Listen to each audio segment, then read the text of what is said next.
If you like the video, make sure to like, subscribe, and comment for more videos like this. What's the scariest we need to leave now gut feeling you've had during a paranormal or creepy encounter, one that might have saved you? We were hiking and geocaching up in northern Michigan, where it's pretty rednecky in spots.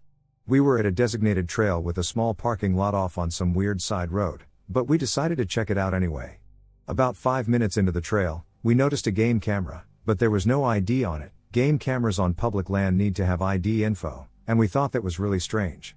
We kept walking a bit, but I just didn't feel right about the camera or walking on this trail, so we turned around and went back to the truck instead of walking the last mile of the trail.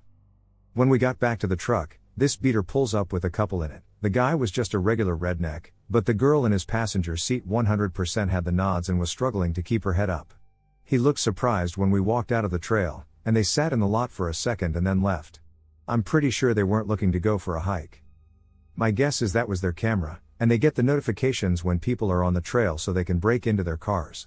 It happened to us on a family trip in Kentucky years ago, so maybe I'm just a little suspicious, but we decided no more backwoods hidden nature trails for us. I was home alone with my older sister while our parents were out for the night. I was about 11, she was 18. Anyways, we heard the sound of a helicopter and looked outside to see a police helicopter with its searchlight going over the creek behind our house. We lived on some land. Anyways, my sister thought it was best to take me and go to the neighbor's house, since they were looking for someone pretty much in our backyard. Then, our dogs start barking outside. My sister tells me to dial mom and dad while she gets the truck started up. I put the phone to my ear, and what I heard still scares me to this day. "Is anyone there?" says a man's voice, quietly. Click. Phones die. I freak out, and my sister says the truck is dead. So she takes my arm, and we sprint up the street to our neighbor's house, and he was waiting outside, watching the helicopter. As we approach his house, a policeman is driving down the street. We tell the cop that our phones went dead and our dogs were barking, so he said he would check it out. We waited with our neighbor until the policeman said everything was okay, then he stayed with us until our parents got home.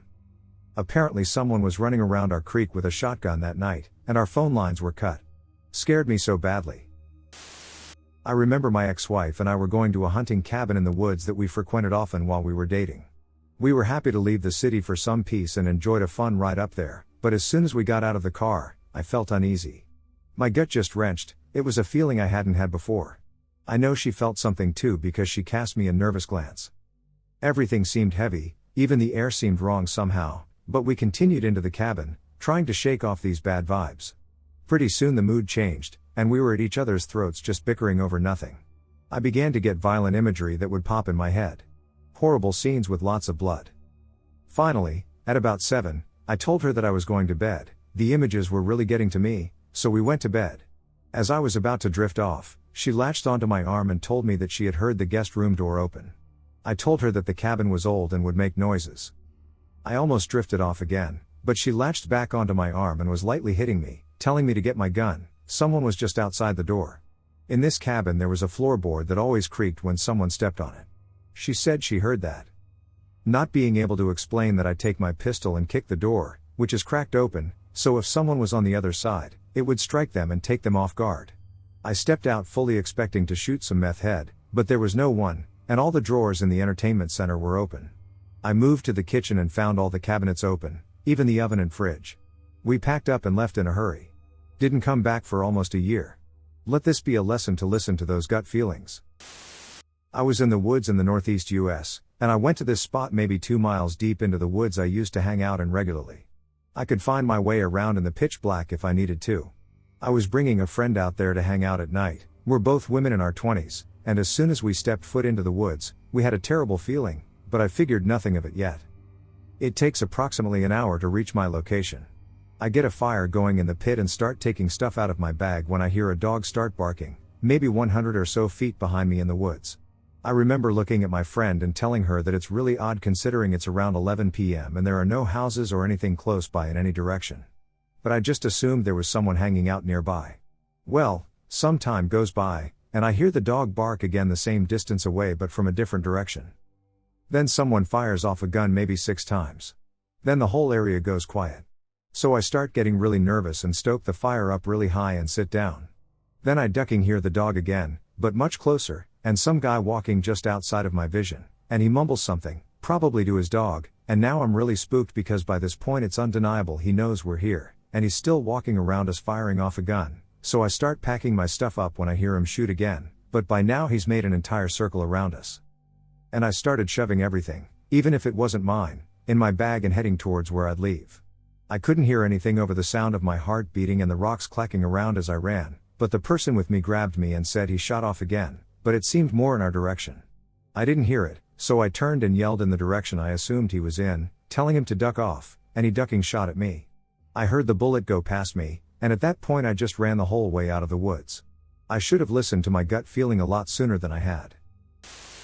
When I was around 7 years old, I was given the duty of walking our empty pizza boxes out to the burn pit at the edge of our property, a burn pit that only existed because I live in a very woodsy area that had recently been cleared of trees. The entire path out was enclosed and, as you can imagine, was ducking terrifying for little 7-year-old me. Top it all off with the fact that it was pitch black dark outside, around the time of Halloween, and you get an overactive little brain. So anyways, my mom gives me this task, and I'm all like, duck no. But she's older and smarter, and I end up getting talked into it. As I was walking out of the kitchen, I noticed that one of our Halloween masks, the Frankenstein one in particular, was missing. I commented on it, I remember, but she just kept pushing me out, and I forgot about it. My brain was pretty much on overload.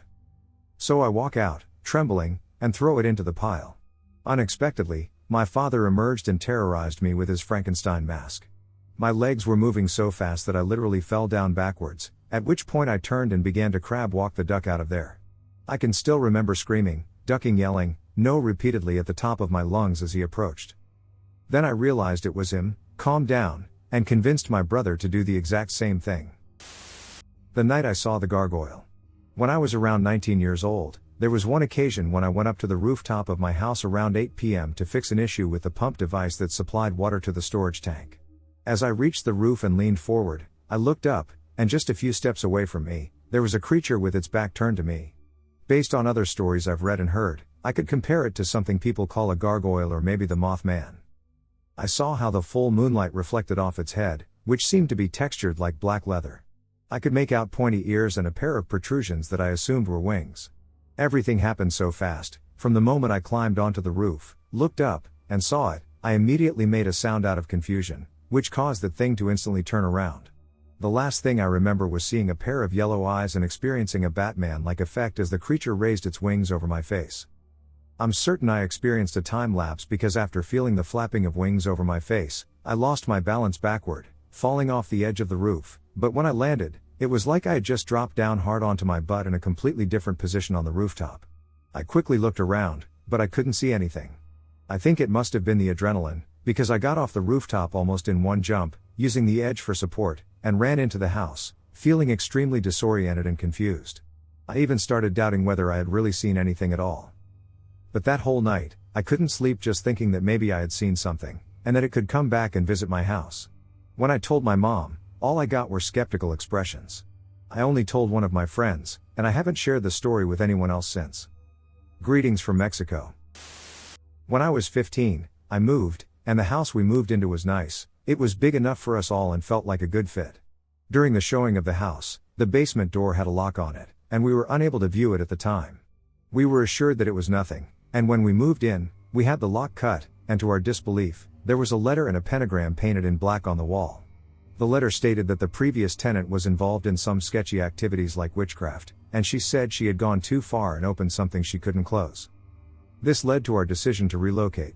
Nobody had thought anything of it, as we all had no belief in anything like that, and I had suppressed those previous experiences as I rationalized them to just being an overly active imagination. Time went by and we had painted the wall, but the pentagram kept seeping through every time we painted, so we left it alone. There were often times when we would hear things through the night, such as creaking, cabinets closing, and footsteps running through the house, but we were a big house, so we always rationalized it. At night I could hear a kid's giggle and footsteps running through the hallway. Cabinets started slamming oftentimes, and pictures would fall off of the wall spontaneously. It got so bad that we ended up calling a priest out and asking him to bless the house. We didn't mention the pentagram, and when he walked in, he walked straight down the stairs to it as if he was drawn to it. He blessed the house, and we didn't have anything bad happen for a while. I was around 16 at the time when everyone decided to take a weekend family getaway, but unfortunately I had to work that weekend, as my job only allowed me to work weekends due to school, so I had to stay home. I came home one day and had a cold, eerie feeling walking into the house, as I was a victim of a home invasion when I was younger, so since then I have always been extremely paranoid and on edge. We had several dogs, and we lived pretty secluded with neighbors close enough if something happened but far enough if we wanted privacy, so I wasn't quite as anxious as I would normally be, but that eerie feeling never left. I decided to call it a night, and my dog followed me to bed. I was lying there tossing and turning for probably 15 to 20 minutes when I noticed that one corner of my room looked extremely dark. Darker than normal. The bedroom window normally cast a shadow in that corner, but this time it was pitch black, like I couldn't see through it. In the same moment that I noticed it, my dog peered her head up and faced the corner as well. She started growling, and I tried to shush her, assuming it was nothing, except she started growling louder and louder. The hair on her body stuck up, and she was snarling. It looked like she had an extreme case of rabies. I had never seen her like that. Growling, barking, and foaming at the mouth at the edge of my bed, I kept trying to calm her down when she lunged at the corner, barking as if she saw an intruder. I quickly turned the lights on, and the shadows in the room were filled with light, and she shortly calmed down. I convinced myself that it was nothing and tried to go back to sleep. I laid back down only to wake to the sound of her growling as she was before in the corner of the room. I decided to grab my pillow and head to my car to sleep. As I looked back to my bedroom window, it was completely black, and my stomach dropped from a feeling I couldn't explain. I never stayed in that house alone again. Roughly 2 years ago, at around midnight, I took my dog outside, and something felt off. I now live in a less rural area. Towns expanding, new housing developments had recently gone up, so many animals had fewer trees to roam in, and some had been displaced. Deer are increasingly entering people's yards, and a screech owl has taken up residence nearby, among other similar occurrences. My dog, she likes to walk all the way to the edge of the yard and walk the edge to find a spot roughly 30 feet or so from the front door. We are about halfway there, and something seems wrong. It wasn't until I got to the edge of the yard that I realized it was dead silent. No crickets, no owls, no coyotes in the distance, nothing. As I'm realizing this, I can feel my heart rate picking up because something is watching us. Have you ever been able to feel predatory intent? There's something in the back of our brains left over from before we conquered the night that feels danger, and it was screaming at me. That was bad enough, but at the same time I could see my dog react awful as well. Her gaze remained fixed, her hackles raised. I didn't know golden retrievers could look so disturbed and threatened.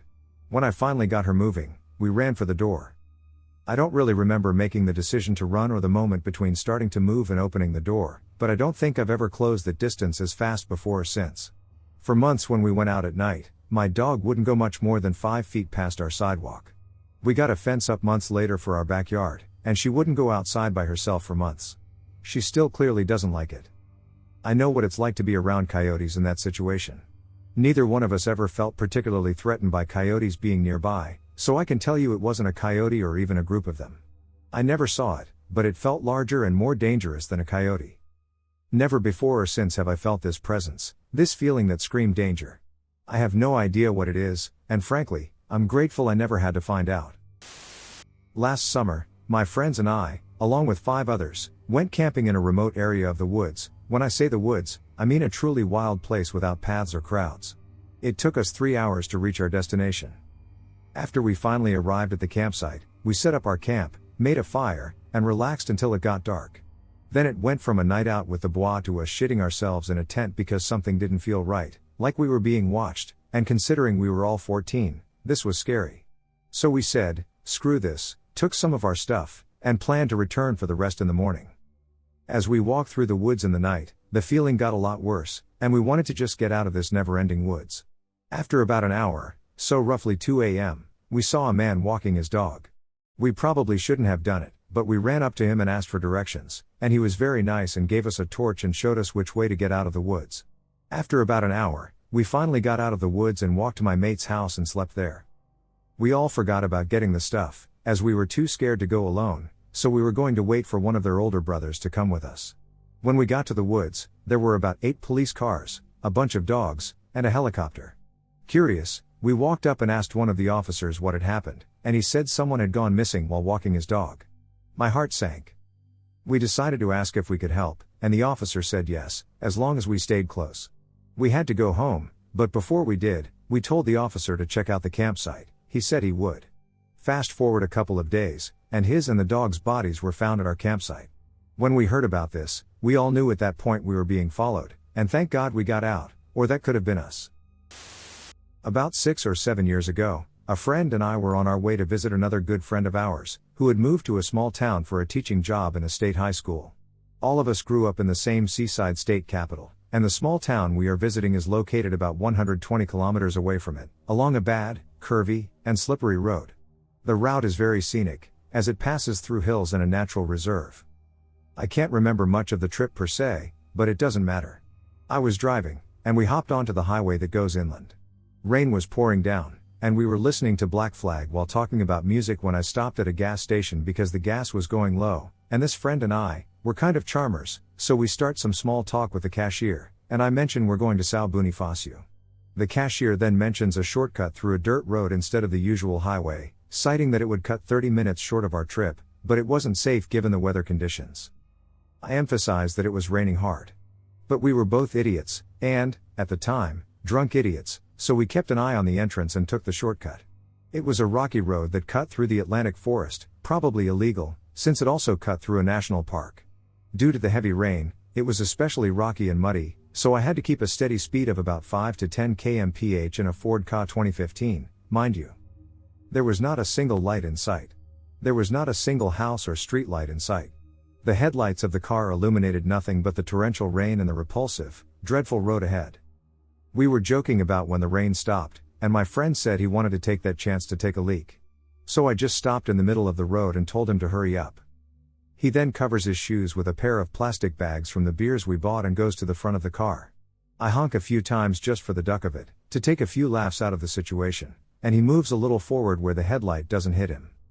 It took the time to light a cigarette to hear him kind of exclaim, sort of yell in fright, like when you are taken by surprise by something. The guy ran back to the car, slipping and falling on the ground and ducking up all my passenger seats with his muddy pants, slamming the door. Then he looks at me and says he saw what he believed was a mountain lion, or a susuarana, as we call it here, and that I should slam the ducking gas and get the duck out of there.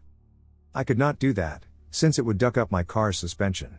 Instead, I turn off the music, we wait a little, and nothing happens. After about 20 seconds, we both see a huge, and I mean a huge, figure move between the trees. About 2 meters tall or so, and we could not see much, only black fur and eyes that reflected the car's headlight. As fast as we saw it, the thing went left, back to the woods. I think I speak for both of us when I say we were absolutely frozen and ecstatic. To this day, I still don't know how I could remain calm enough to start the car and slowly drive away to our friend's place. We told him about it, and he said it was probably a mountain lion still. But the ducking thing was 2 meters tall. And I swear I could hear its steps as it ran away, despite the windows being closed. The mirror in room 313, a night I'll never forget. I've always been skeptical about ghosts and the paranormal. But what happened to me in a hotel room outside Charleston, South Carolina, changed my mind. In fall 2022, I was traveling for work and ended up staying in this old, colonial-style hotel. It was charming in a way, creaky floors, antique furniture, but definitely showed its age. They assigned me room 313, and though I joked about the number being unlucky, the front desk clerk didn't seem amused. The first sign something was off came that very first night. While brushing my teeth, I noticed the bathroom mirror's reflection was strange. It didn't line up perfectly with my movements. When I waved my hand, the reflection responded with a faint delay, like it was a second behind me. I thought it might just be a trick of the lighting or my tired eyes, so I ignored it. Later, at 2:39 a.m., I woke up suddenly, chilled to the bone. The heater was silent, and the room was freezing cold, far colder than I had left it. Then, from the bathroom, I heard slow tapping on the mirror, like fingernails lightly drumming on glass. When the tapping stopped, I heard the faucet turn on. I was sure I had turned everything off before bed, so I got up to check. The cold water was running, and the mirror was fogged up even though no hot water had been on. On the glass, there was a small, smudged handprint, like a child's hand. The bathroom lights flickered once, and the air felt heavy and wrong. I backed away, afraid, and stayed up the rest of the night, sitting in the chair with the main room light on until dawn. I checked out first thing in the morning. The front desk clerk didn't ask why, I think she already knew. Later, I found a review online warning others not to stay in room 313 because the mirror isn't a mirror. I'm still not sure what I experienced, but that night made me realize some things might be beyond explanation. In 2012 I drove across the country from Philly to LA with a good friend of mine. I'm a big guy, and she's a smaller woman, just for context. We camped the whole way out. The plan was to get to LA, drop her off at her new apartment, and then I'd fly home. She couldn't get into her apartment until Wednesday morning, and we arrived outside of LA on Tuesday evening. We didn't have money for hotels or anything, so we camped in Angeles National Forest. No idea why, but I had a weird feeling being this close to a major city and camping. Felt like a bad vibe. But we got there and set up before dark and ate dinner. My friend asked, "If you could see any animal tonight, what would you want to see?" And I swear I said, "Not a person." When we arrived, there was only one other campsite set up at the campground, and they were around the bend from us. We saw the guy who was camping there. Anyway, we go to sleep. At some point it's dark, and I wake up. There's a flashlight shining around our tent. I figure it's just another campsite that arrived after we fell asleep. Then I hear, as clear as day, a man's voice right outside the door of my tent saying, "Who's in there? Who's in that tent?" My friend woke up and said, "Hello?" So it wasn't just me that heard it. We both said hello. "Who is that?" But got no response. Didn't really hear anyone walk away. Didn't see a flashlight. I freaked the duck out. Why the hell would someone knock on our tent in the middle of the night? I grabbed my headlamp and my knife, and I zipped open the tent and jumped out really fast in case he was waiting to bonk me on the head. But no one was there. I looked everywhere, and there was no one. No other campsite. My friend said we should just go back to sleep, but I was too scared. It was 4 a.m. and raining, and I told her we needed to leave right ducking now. She said I was scaring her, and I said, "Good." And we threw everything in the car, all wet and crumpled up, and started to leave. On the way out, on the road in the campsite, we saw who I presumed was the guy. He wasn't the other guy from the other campsite, just some random guy walking back towards our site. I cracked the window as we passed him and said, "Dude, what the duck?" And all he said was, "Sorry for freaking you guys out," and kept walking back towards where we had camped. We booked it the duck out of there and drove straight to Santa Monica because we had no idea what else to do. I have no ducking idea why he did that, but it scared the ever-living piss out of me. I still haven't camped in Angeles since then, but I'm actually going again this summer. This happened in our current house in August 2023. I was about 36 weeks pregnant with our second child. We had just put our eldest to bed, and my fiancé and I were in the kitchen finishing up the dishes and tidying up. I was at the sink, and he was leaning on our island, scrolling on his phone, waiting for me to finish the dishes. Our house is ranch style, so to my fiancé's right is a hallway where our bathroom and bedrooms are. We have 3 bedrooms, one of which was to become our son's nursery. The room that was supposed to be our son's nursery was pretty empty save for a few furniture items. I shut and locked the window as well as shut the door since we weren't using it. I was on my last dish when all of a sudden, we heard a doorknob start jiggling and pulled open. I quickly switched off the sink and turned to face my fiancé, who was already staring at me with wide eyes and bushy tails. I asked him if he had heard that, and he said yes. We peered down the hallway, thinking our daughter somehow got out of her crib and managed to open her door, but she would have come to us and not stayed silent. I checked her monitor, and she was dead asleep. We would have heard her babbling also. Sure as shit, our son's nursery door was wide open. That's when both of us felt our blood run cold. As I had mentioned, there was no way that door could have possibly opened by itself. Lights were off, the ceiling fan was off, and we don't have central air in our house, so there was no AC running in there. No possibility of a draft. We were scared shitless. We just finished what we needed to do and ran to our bedroom. We did have another door opening incident about 6 months after that.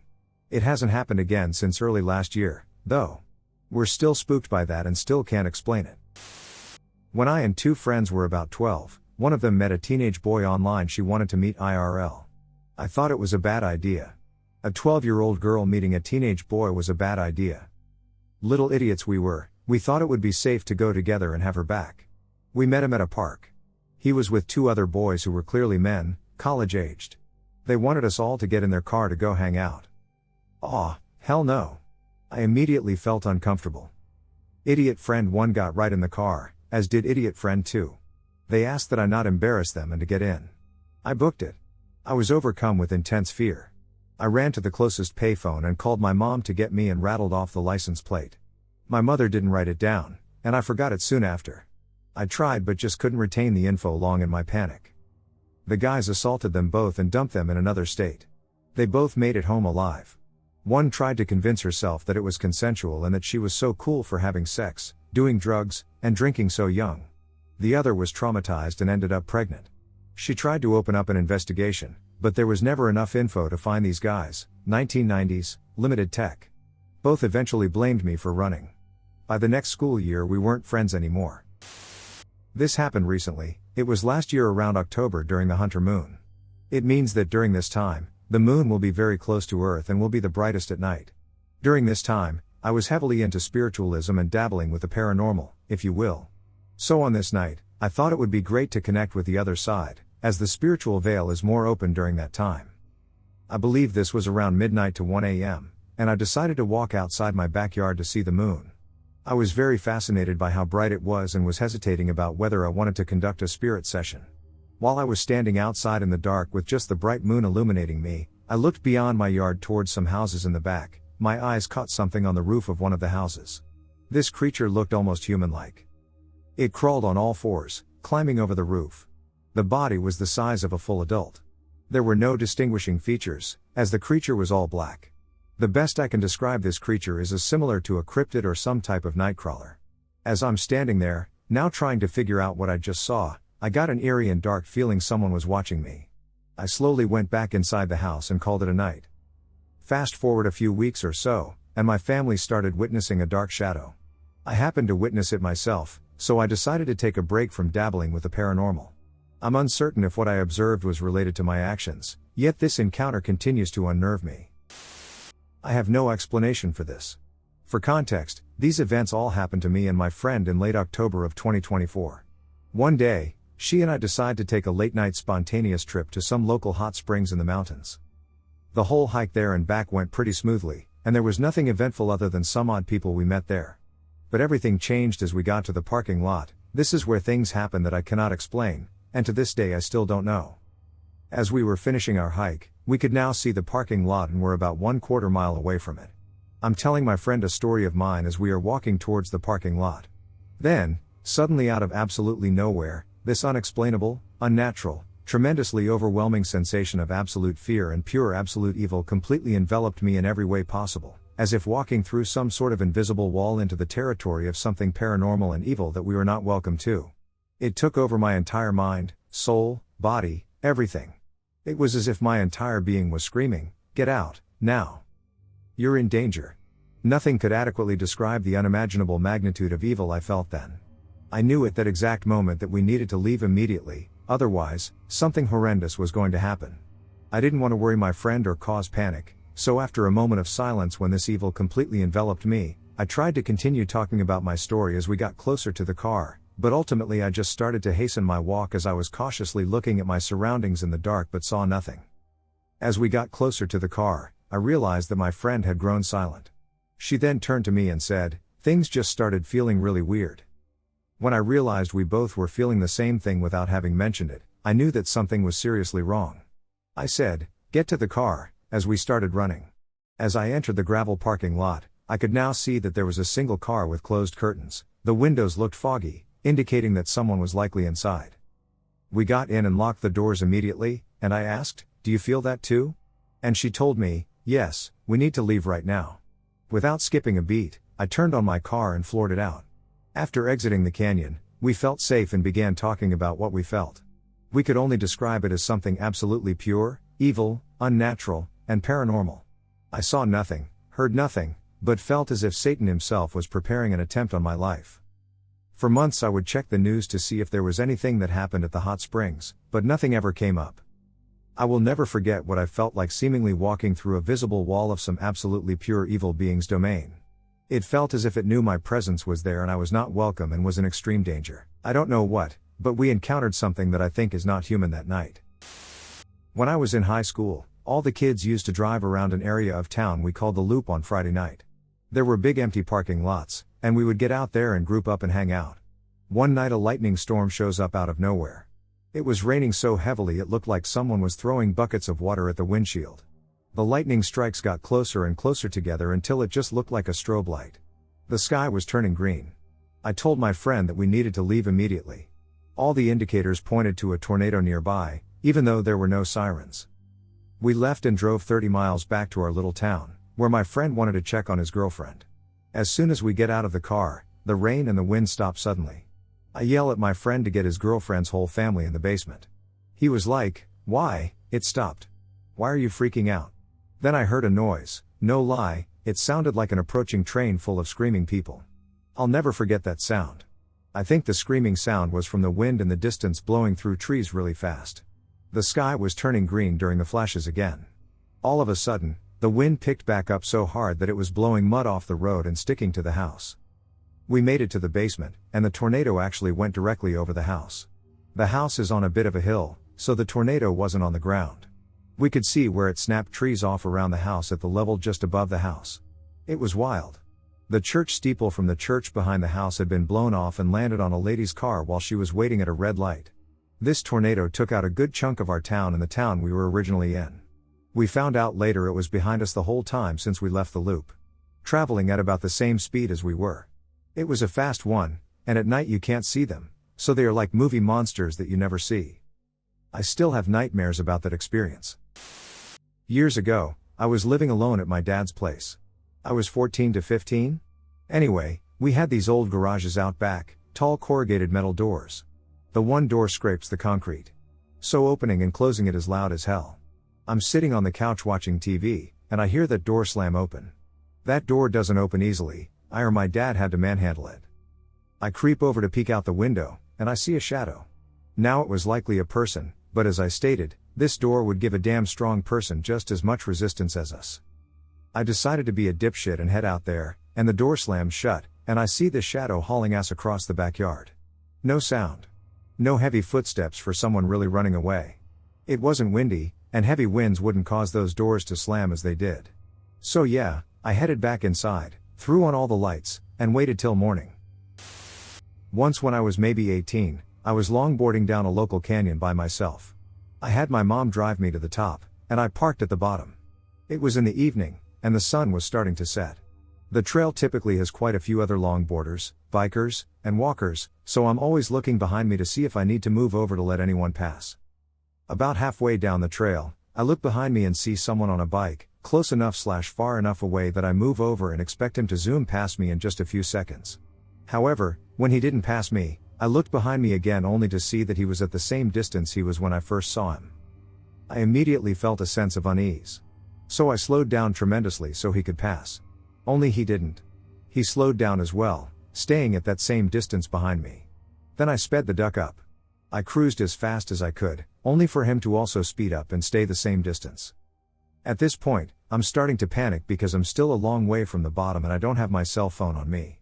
I know, so, thankfully I had learned about a spot by the trail literally days before that had a picnic area that you could climb to, and then it looped back around to the trail about a half mile down. So I was zooming down the trail, and this dude definitely knew that I knew he was following me. It was like he was ducking with me before he decided where he was going to catch up to me.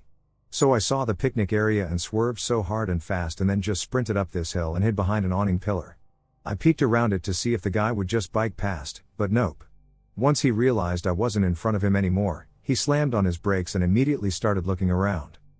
Some other people came longboarding down the trail, and this mother ducker flips his bike upside down and starts inspecting the chain. The longboarders pass, and he gets back up and starts looking around again. I think he assumed I went to the bathrooms that were by the picnic area. I watched him for about 5 minutes to see if he'd leave, but he didn't.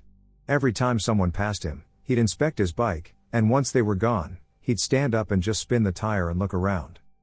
So then the sun was completely down, and it was just dusk enough that I was able to run around through the picnic area, behind some trees, and hop back on the trail.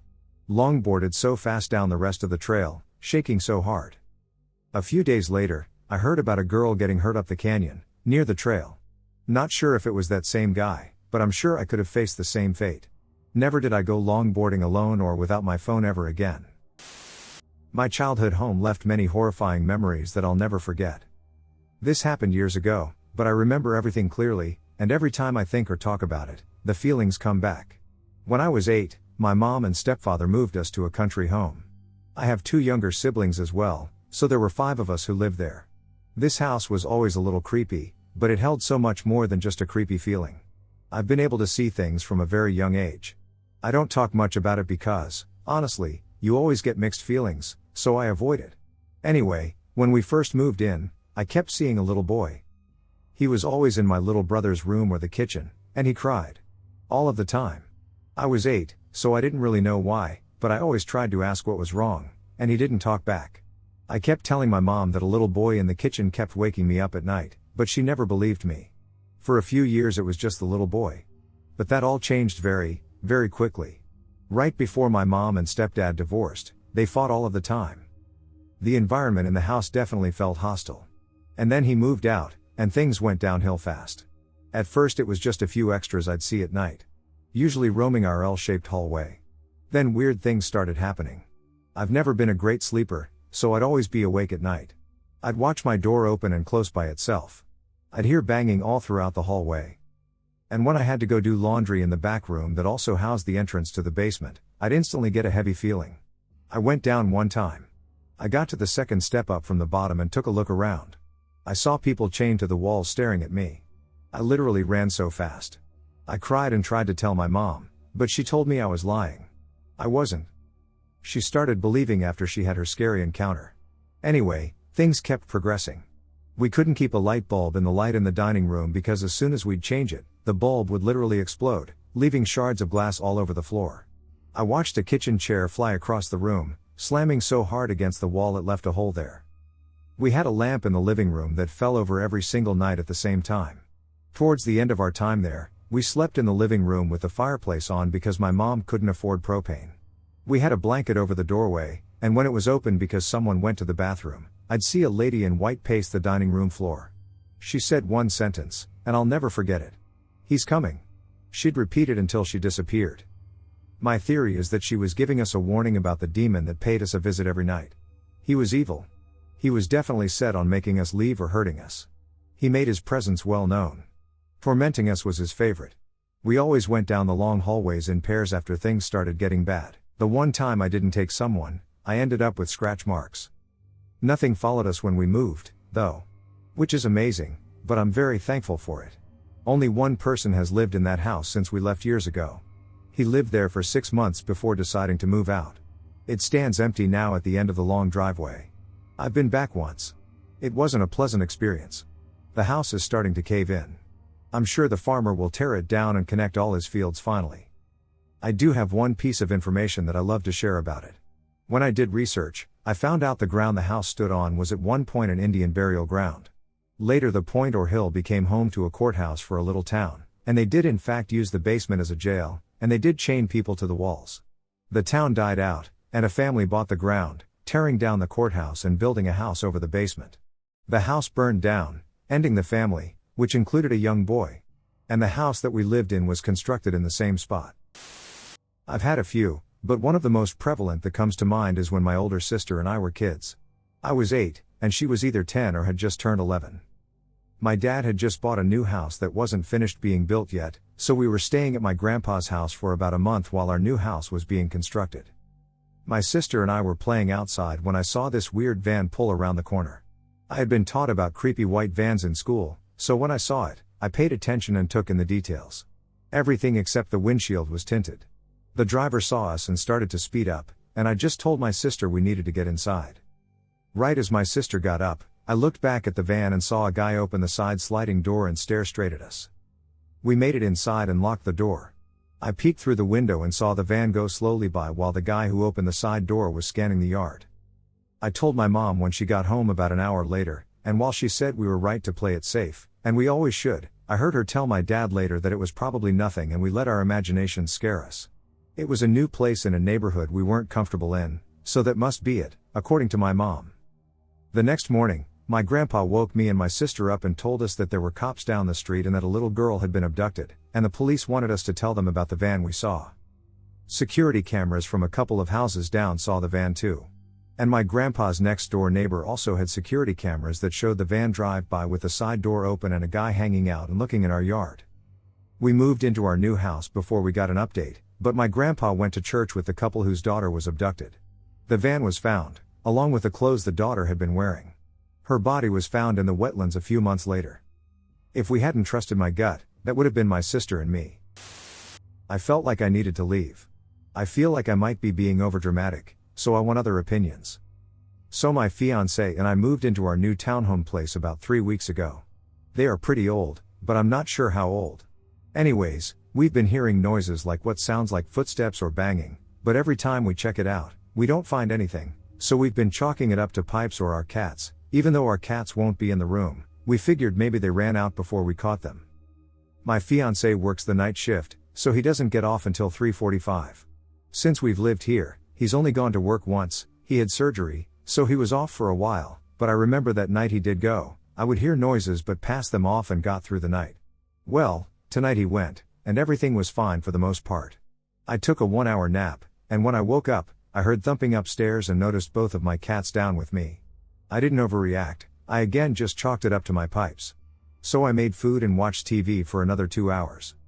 I then started falling asleep again, so I took another 1-hour nap and woke up again. One cat went to his food bowl, and when I sat up, my other cat woke up from leaning against me, but here's when I actually got freaked out. My cat looked up to the ceiling, and I, thinking, oh no, does he see a bug? Looked up right when I heard what sounded like footsteps where he was looking. I froze, and then a second later it sounded like I was hearing tapping from my back porch. It stopped, and I tried to reason with myself about everything it could be.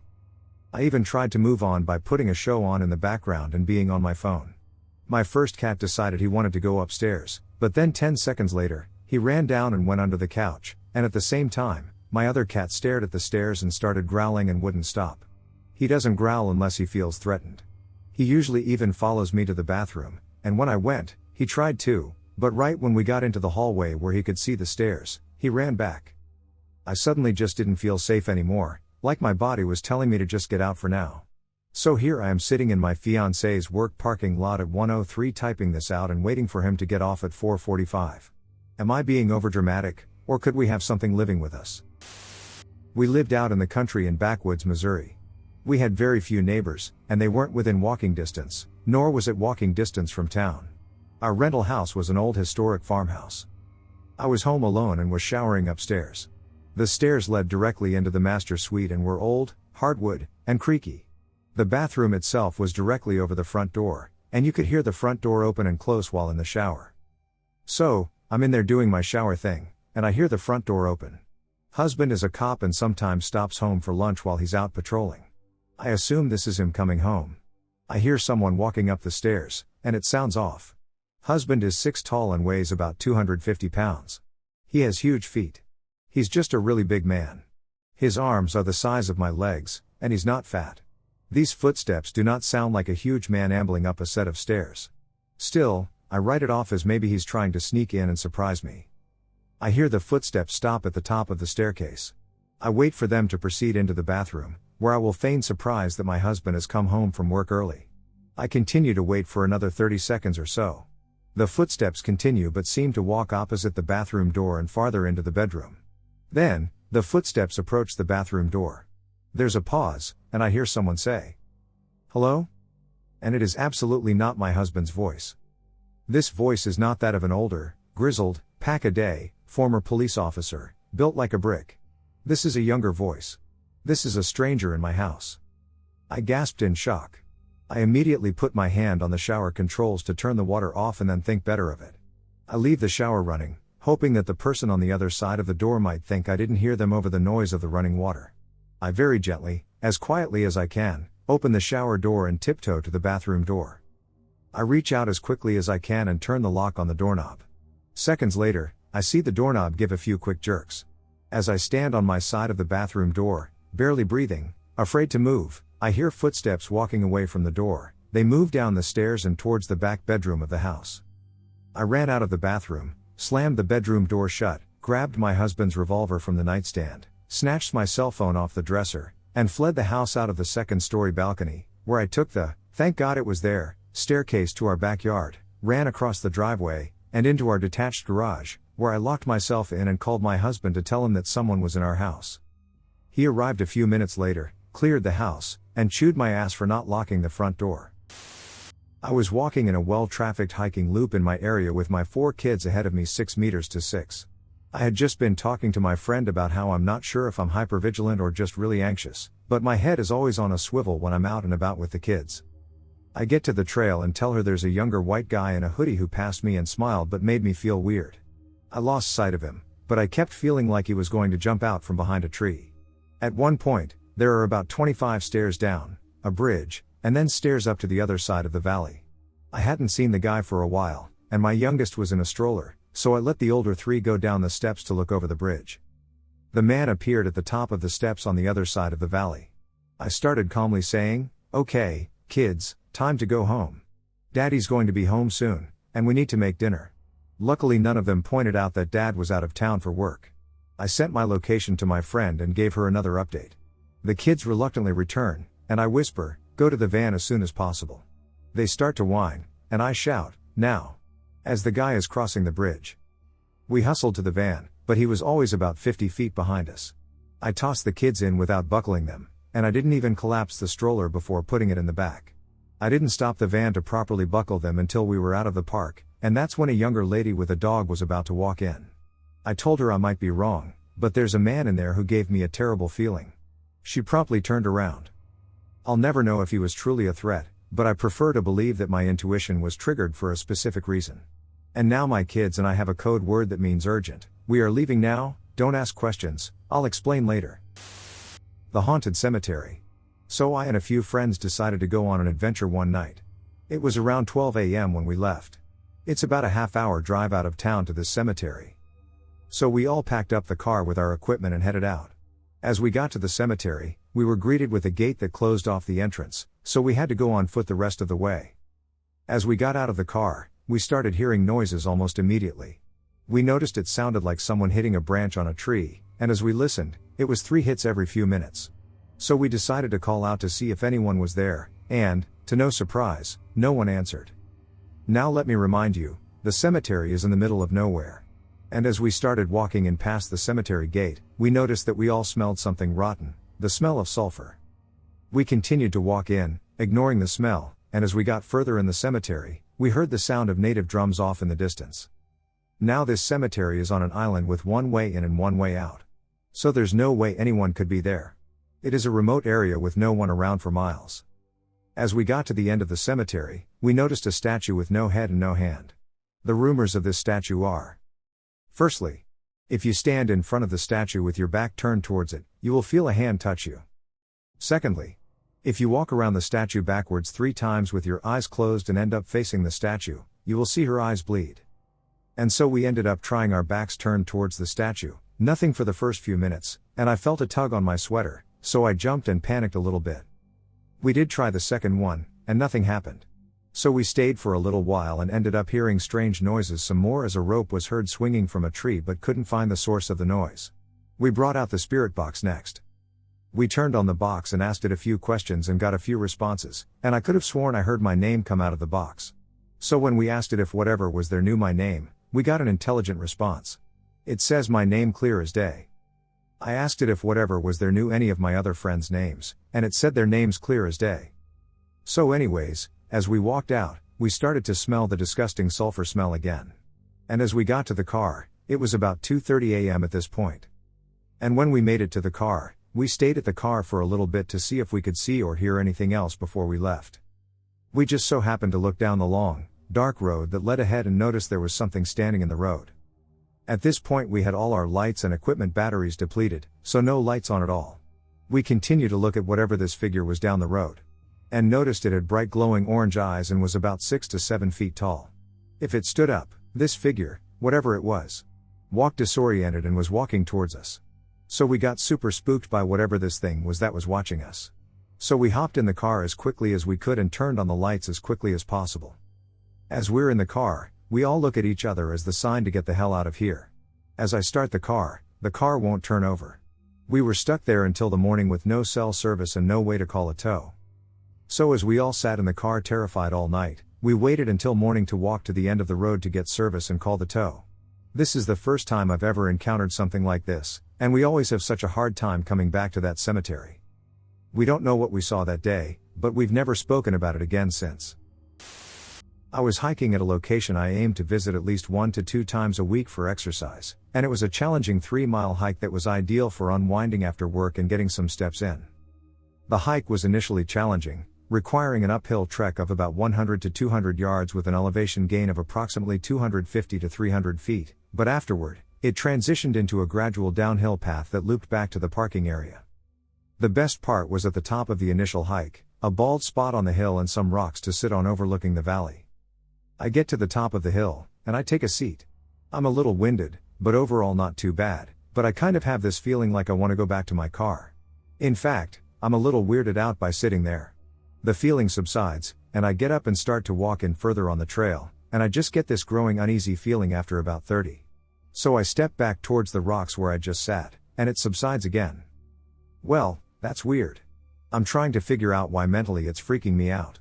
I've done it so many times this month. Why now? Snake? Bobcat? People? I can't see anything. When it's quiet, I can't hear anything. I walk like 10 this time, and it's like my mind just knows something bad will happen if I keep walking down this trail. I start to backtrack, keeping my eyes out just in case it is someone or something like a bobcat that I don't want to turn my back on. I always carry a knife on my hikes, and I had it out and the blade open. I make my way down the hill, and the whole time I never lose the standing hairs on the back of my neck, and I feel like I'm being watched the whole time. It isn't until I'm about 50 yards from my car that the feeling drops instantly and I no longer feel like I'm in danger or like I'm being watched. I toss my stuff in the passenger seat and get in, and the whole time I'm just looking at this tree line with a feeling like I will see something. Nothing. In fact, as I go to start my car and leave, I notice that I passed by some deer close by grazing. I took a picture of the tree line to study later on, and nothing stood out. I've never been back to that trail since. It was the oddest I've ever felt anywhere in the woods. I've been weirded out by things, and I've seen wild animals too close for comfort. Like walking up on snakes or seeing very fresh mountain lion tracks and scat on the trail, or even coming face to face with a wild Texas longhorn that snuck up on me on a trail. But I've never had such a random "we will be harmed if we continue any further" feeling. Something I was picking up on subconsciously was screaming at me. I've got 2 of them. Both shook me up. At midnight one night, while working as a bouncer in BFE, Missouri, I received a request to go to Walmart for some items. Driving down 50, I caught a glimpse of a figure on the side of the road. Ghostly corner of your eye kind of thing. I pulled over, and a young woman approached my passenger door. She was almost hyperventilating and really freaked out. I couldn't understand her, so I just told her to get in my truck. As we sat there for a moment, she tried to talk. Just then a van pulled up behind me, still on the side of Highway 50, and a man jumped out and approached the passenger side window that was still down. He grabbed the girl and started cussing at me. About half a second goes by before I collect myself, and in my biggest voice, I calmly explain he needs to back off and she's not leaving my truck. I told him I have no idea what's going on, but I'm taking her wherever she wants to go. We talked on the way to the hospital. She was from out of state. Some guys she met through a friend assaulted her and dragged her out to a field. She was beaten until she played dead. She escaped from the back of the van when they stopped for gas. I don't usually stop for strangers at midnight, but something in my gut made me slam on my brakes for that woman. Another Missouri story, still bouncing. I used to drive girls for private shows. One girl decided to schedule her own show and make some money without having to tip me, I guess. The guys wouldn't give her the address for the party, they just told her to meet them at a closed gas station off of 50. On the way there, she got nervous and called me. I was in bed, half asleep, but after hearing her, I tried to talk her into just turning around. She insisted on meeting the guys because she needed the money. Commented that if I don't go with her, it'll be my fault when she's missing and on the news. So I met her at the empty gas station. The whole scene made me nervous, especially because they weren't expecting me. And assholes get stupid when spooked. We sat for 10 minutes while we waited. The whole time I tried to convince her to go home. 3 vehicles rolled up with several guys in them. They were all drunk/ducked up. She jumped out of the car to be friendly. However, as soon as I exited the vehicle and they noticed my presence, they began to shout profanities and quickly drove away. I am not particularly confrontational, I simply believe they were not anticipating a witness. Please avoid Highway 50. I saw something that left me traumatized. I don't have much time left to get this done. I live in a small town in Sweden. For the sake of privacy, I won't mention anything personal. However, about 1 year ago, my family and I moved from Spain to Sweden. We live in a small house in the woods. My family went on a vacation back to Spain. My task was to stay at home and look after the dogs until they came back. I had just come home from school, and it was dark outside since it's winter. The time was somewhere around 4 p.m., and it was time to go for a walk with the dogs. Max, Duster, who wants to go for a walk? The dogs came running to me, waggling their tails from excitement. When their collars were on, I got dressed and left. 5 minutes into the walk, I noticed something. I saw a light peeking out behind the trees. I walked towards the light with Max and Duster to investigate. I've never seen that light before. Nobody should live there as far as I know. When I arrived, there was a small cabin, and the lights came from the porch. However, the cabin looked empty. I figured nobody was at home. It looked abandoned, but if it was abandoned, how do you explain the light? I continued walking towards the cabin with the dogs to investigate further. The door was slightly open, and my curiosity got the better of me, so I went in. I pulled out my phone to use the flashlight. I called out, "Is anybody home?" to see if anyone was home. When nobody answered, I figured it was abandoned. I kept exploring but noticed my dog was behaving weird. Their ears were pointing backwards, and their tails were between their legs now. That usually means something is wrong, but nothing was wrong, or so I thought. Max spotted something behind me and started growling, and when I turned around to look, nothing was there. I don't know who or what he saw, but I had a really bad feeling about this strange cabin and felt it was time to leave. I was walking towards the door that was slightly still open, and just before I had the chance to grab the door handle, the door shut and made a terrifyingly loud sound. Something was really wrong, and I knew I had to leave quickly. My heart started beating rapidly as I tried to keep calm and reassure the dogs that they were safe. The dogs started barking and crying. I ran up the stairs, and what I saw left me traumatized for the rest of my life. I saw a bloody corpse spiked to the wall in front of me. The intestines were hanging from the body. It smelled so bad I puked right then and there. I screamed and started running downstairs to the door. The door was now locked. Nobody had locked it. I heard things falling in the kitchen, glasses shattering, and the remains of dull knives scattered everywhere on the floor. The window in the kitchen started to open and close as if someone was doing it, but nobody was there. I knew then that this place had paranormal activity, and if I didn't escape right then, I would die. I found an axe and broke a window. I threw both Duster and Max out while I had time, and I managed to jump out the window myself. Duster and Max understood that we had to run from that place. I grabbed both of their leashes and went straight home.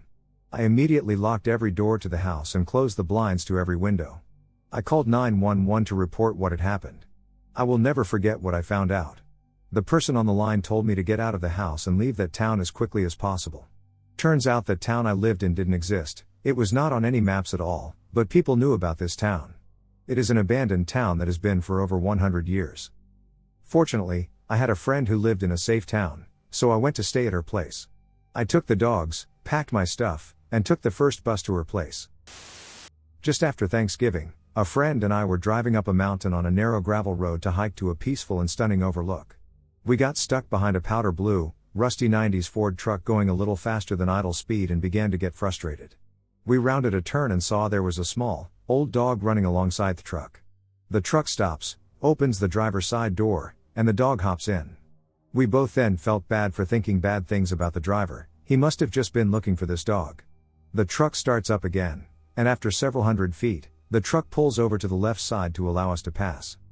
As we pass, the driver is an older man with missing teeth, dead eyes, and straggled hair. We locked eyes in slow motion, and he had the most evil, hateful look on his face. A shiver went down my spine, and the hair went up on my neck.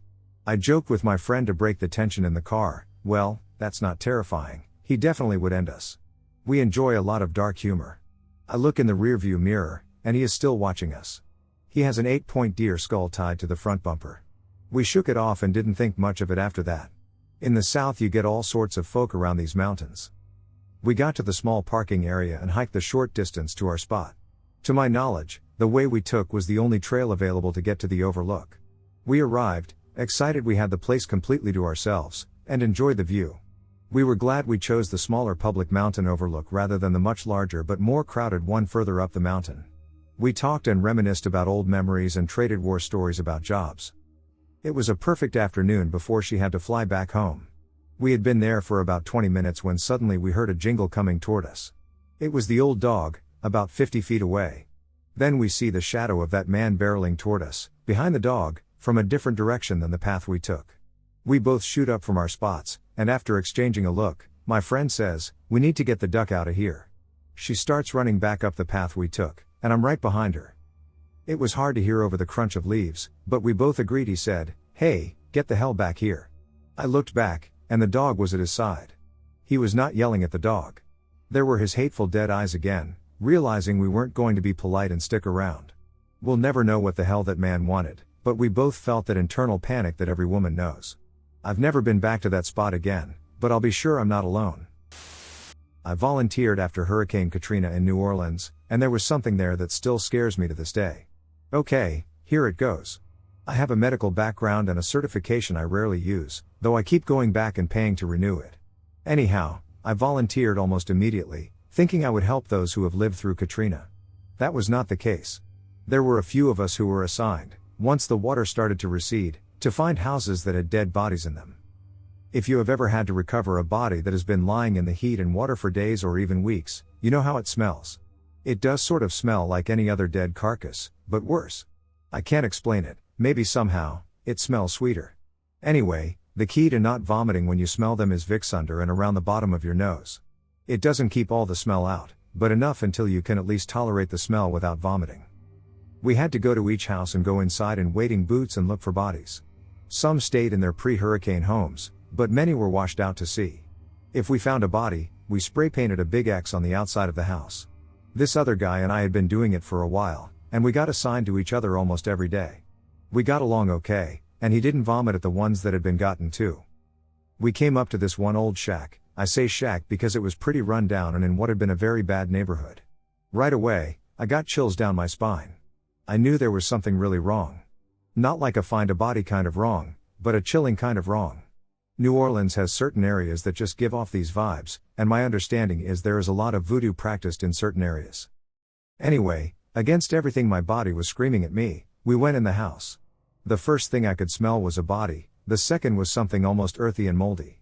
I looked at my partner, I will call him Jay. He was as white as a sheet. I could tell he was getting that same feeling I had been getting. It was obvious from the weird bones hanging from the ceiling, I would bet money they were cats, that something odd had been going on in the house, as well as the strange beads and carvings and the bare wood in the walls. We went into what was a kitchen, and there, chained to a beam, was an old lady, or what was left of her. She had chained herself by her wrists to the beam, her guts were falling out on the floor. The creepiest thing was that her face still looked as though she were alive and staring at us with a wicked smile that showed only partial teeth. They were nubs. My skin started crawling as the goosebumps spread over my body and my neck hair stood up. Suddenly, I heard the most unearthly cackling noise I have ever heard in my life, and my fight or flight kicked in. Jay and I noped out of there. We quickly painted the X and literally ran to the next house. Now I don't know if that old lady had practiced voodoo or whatever, but that scared the ever-living shit out of me. It still gives me nightmares. The people I feel sorry for are the ones who had to take that crazy lady out of there. Jay and I discussed it that night after we went back to the hotels north of there. He had heard the cackling too, but we both said it had to be the wind or something. My little sister and I went camping in the woods close to our house when we were kids. We had seen this bald man wearing a blue shirt walking around with a dog, which wasn't unusual for the area. People often walk by and say hello. But for some reason, I got this uneasy feeling in my chest, and my sister must have felt the same way because we exchanged a look. I don't know why I did it, it's completely out of character for me, but I photographed the back of him as he walked away. A while later, we saw him again near the lake. He approached us and started asking about the tent we were carrying, where we planned to set up, and if we were camping with our dad. We lied and said, yes, we're just going to meet him now. Then we must have both had the same instinct, because we walked down a fork in the path, out of his sight, then quickly veered onto a hidden path through the bushes and waited behind them on the parallel trail for a bit. The guy watched us walk off, pretended to play with his dog until he couldn't see us anymore, then turned and ran up the path after us. Thankfully, he didn't spot us hiding and kept going down the path he thought we had taken. We decided it was best to call off the camping trip and went home. That evening, my mom showed us a post in the local residents group. It was a picture of the same bald guy trying to break into someone's house. Apparently, he had been walking around trying people's front doors, claiming to be a repairman, when he was stopped. I can't fathom his motives, but my sister and I were lucky to know the woods so well, otherwise, we might not have taken the hidden path. When I was younger, only about 3 years ago, I hung out with a kind of rough crowd. Anyway, we were at this big event in my city, drinking and having fun. It got late, and we all started walking home. Well, the guy I was with was someone who was known around town as a thief, a crazy guy who would steal money from drug dealers regularly. About halfway home, we saw these guys out on their front lawn. They were obviously wasted, acting really loud and crazy. At the time I was about 17, and these guys were around their mid-20s, a lot bigger than any of us. There were 3 guys and a girl in their group and 4 guys and a girl in ours. Well, as we were passing, they called out the name of my friend. He got noticeably scared, said something to the guy, and we all started walking faster. But these guys started following us, the main antagonist stumbling and talking very loud. We turned a corner and another. Now, exactly how this occurred is a bit fuzzy in my mind, but all of a sudden I look back and the girl from their group is in the face of our girl, screaming at her. Then, just like that, she is on top of my friend, pounding her head into the concrete. The big, drunk guy, the main antagonist, walks up, still being very loud and obnoxious. At that moment my buddy hands me a cinder block. Now, I'm not a fighter. So I'm thinking, I'm not going to hit this guy with a brick. But not a second after I get handed the block, this large guy leans over the 2 girls who are still on the ground and punches my female friend right in the face. My body fills with rage, and I run up, I'm about 10 feet away, and smash the brick on his face as hard as I can. He topples over backwards, and his other 2 friends come running up. By this point my other 2 male friends are running away. It's me and my buddy, the thief. He starts banging with the other guy, while the 3rd guy approaches me. I would get my ass kicked by this guy, so I am backpedaling and shouting at him as if I am a threat. Luckily it seems he doesn't really want to fight either, but we keep up this game of walking around each other. The first guy had gotten up and was making these really strange, angry screaming noises. Somehow he started fighting with my buddy, and the second guy had disappeared somewhere. He was stumbling around, throwing these crazy haymakers where he kept going off balance. So he kind of stumbled towards me, and I hit him again and knocked him down. By this time we had had enough, so we both started running and caught up with the girl, who had stayed behind watching us. We walked off, but this guy and his buddies were now following us about half a block back. The whole way he kept letting out the strangest high-pitched screams. It was really weird and terrifying at the same time. After a while they started running after us. I got scared, and I told my friends, let's run through the backyard of these houses. But they didn't want to, I don't remember why, so I took off on my own. I got away and continued my walk home. Maybe 20 minutes later I was almost there when a car turned the corner in front of me. It speeds up, stops right next to me, and 4 to 5 guys jump out. So I take off as fast as I can possibly go. I run out of one shoe. I head for the side of a house, hoping to get into the backyard. But instead of a small chain link fence, there is a big black metal gate. I turn, and I am cornered by all 4 of them. Duck. These guys are going to end me, I think. The guy sounds like a maniac, they're probably all drug dealers, and I just hit him in the face with a brick. So I take off to the left. I barely squeezed by, and I made it past them. I run across the street and hop another fence.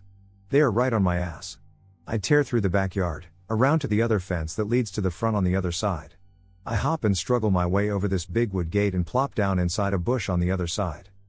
Then, I quickly crawl from this bush into another nearby bush and curl up in the fetal position. They didn't jump the big gate. They come back around the other side and begin scouring the area looking for me. I'm trying to control my breathing, but it's loud, and my heart is beating through my chest. A guy comes right up to the bush, and I'm sure he can hear me. I panic, my breathing is definitely audible. But he leaves.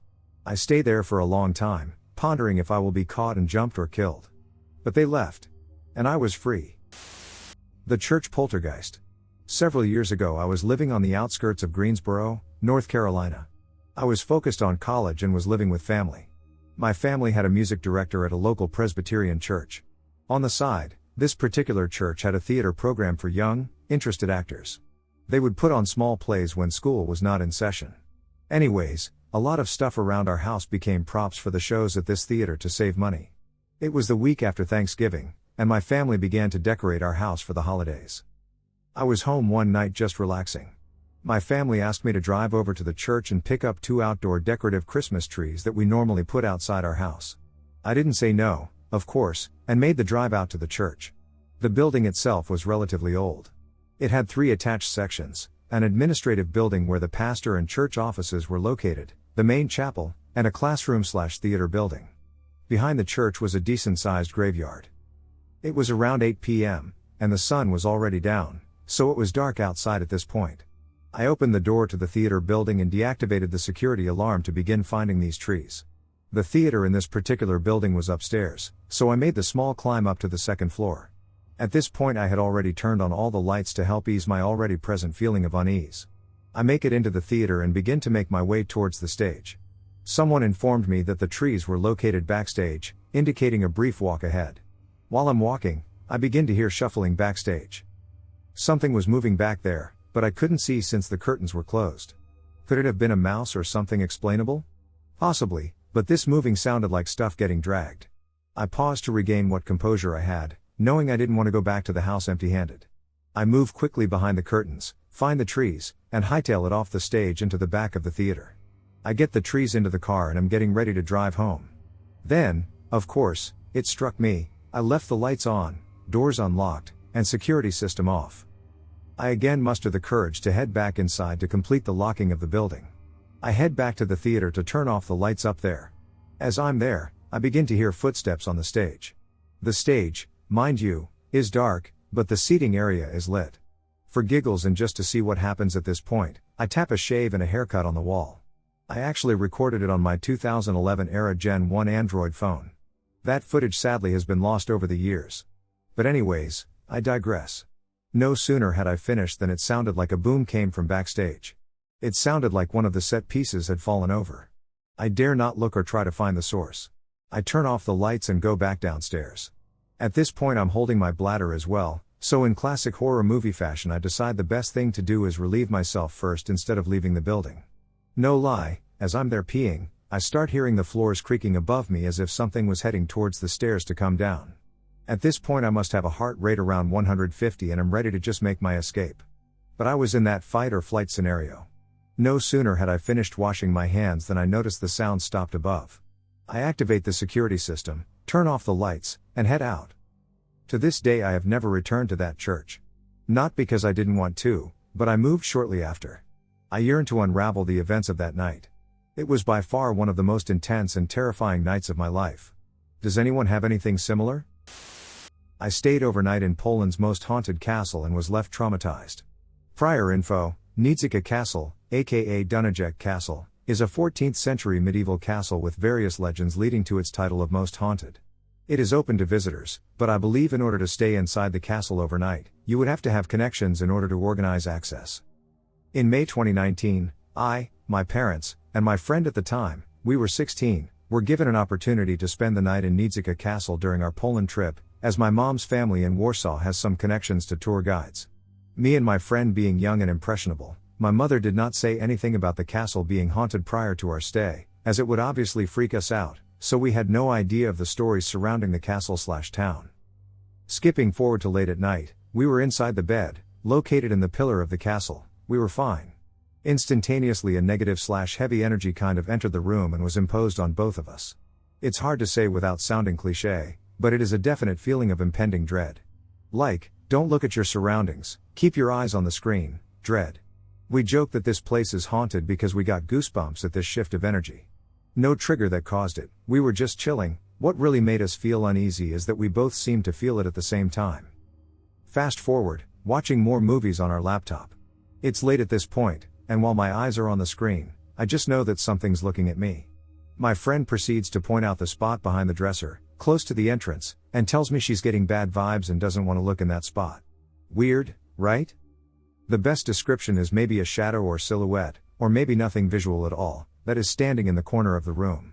The thing is, I and my friend could exactly describe her in the exact same way. Blonde/golden hair, definitely a female presence, and very, very negative/sad/possibly angry energy. We couldn't see anything with our eyes at all, but we know exactly where she was and what she looked like. I think the most uneasy part was just the feeling of being watched by something that does not want you there. By the time we kind of acknowledged her presence and what she looked like, my friend and I were on top of each other in bed because we were literally frozen in fear. My parents were in the master bedroom next door. I could easily shout out something to wake them up, but we couldn't. Me and my friend were huddled together in bed, frozen. We were nervously laughing but really trying to avoid eye contact with this weird presence. I'm not sure if she was angry at us or maybe just an angry/sad spirit in general. We just ended up both passing out. We couldn't decipher any intelligible message, it was just kind of intuition that this young blonde woman was there with us. The next morning, packed up and left. Obviously, I told my parents about our night, and she was very uncomfortable. What she didn't tell us was the legend of Uneasy Castle, which involves some story of a woman who lived there hundreds of years ago being ended. For which her spirit has never left the castle in order to protect something along those lines. I have found very few sources that go into detail. I've never read anyone else's experience either. What I would love to know from this experience. The chances of it being a real claim, given that there were 2 witnesses to it?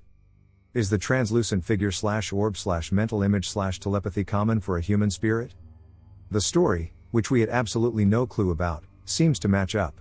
It is a super coincidence between what we had described and the Lady of Uneasy Castle's story. P.S. My parents did not experience anything that night. They fell asleep early and slept soundly through the night. Although the portrait across from their bed kept giving them cheeky looks. It's so hard to find any sort of info of substance on Uneasy, so maybe someone has heard of it before / has any info, unlikely though. Left our family vacation a day early because of the ghosts? In August this past year, my family stayed at an Airbnb in Purcellville, Virginia, 10 minutes outside of Harper's Ferry, look up the John Brown raid, and about 45 minutes away from Gettysburg. The house itself is older than the town, built in 1752 and on a current working farm/vineyard. Here's the setup off the house. You enter into the oldest part of the home, and you can see these 2 sections, kitchen and sitting room, were the original cabin before past owners built on. The sitting room led to a small library, another sitting area, and my parents' room, which is located on the first floor but elevated above the ground outside. When you go up the stairs of the sitting room, there's a bathroom to the right, 2 doors in front of the stairs, and a room to the left, over the kitchen. My husband and I chose to stay in the room above the kitchen, as I found the bedroom directly in front of the stairs unsettling. It had the original fireplace in there, but something when I walked in just felt off.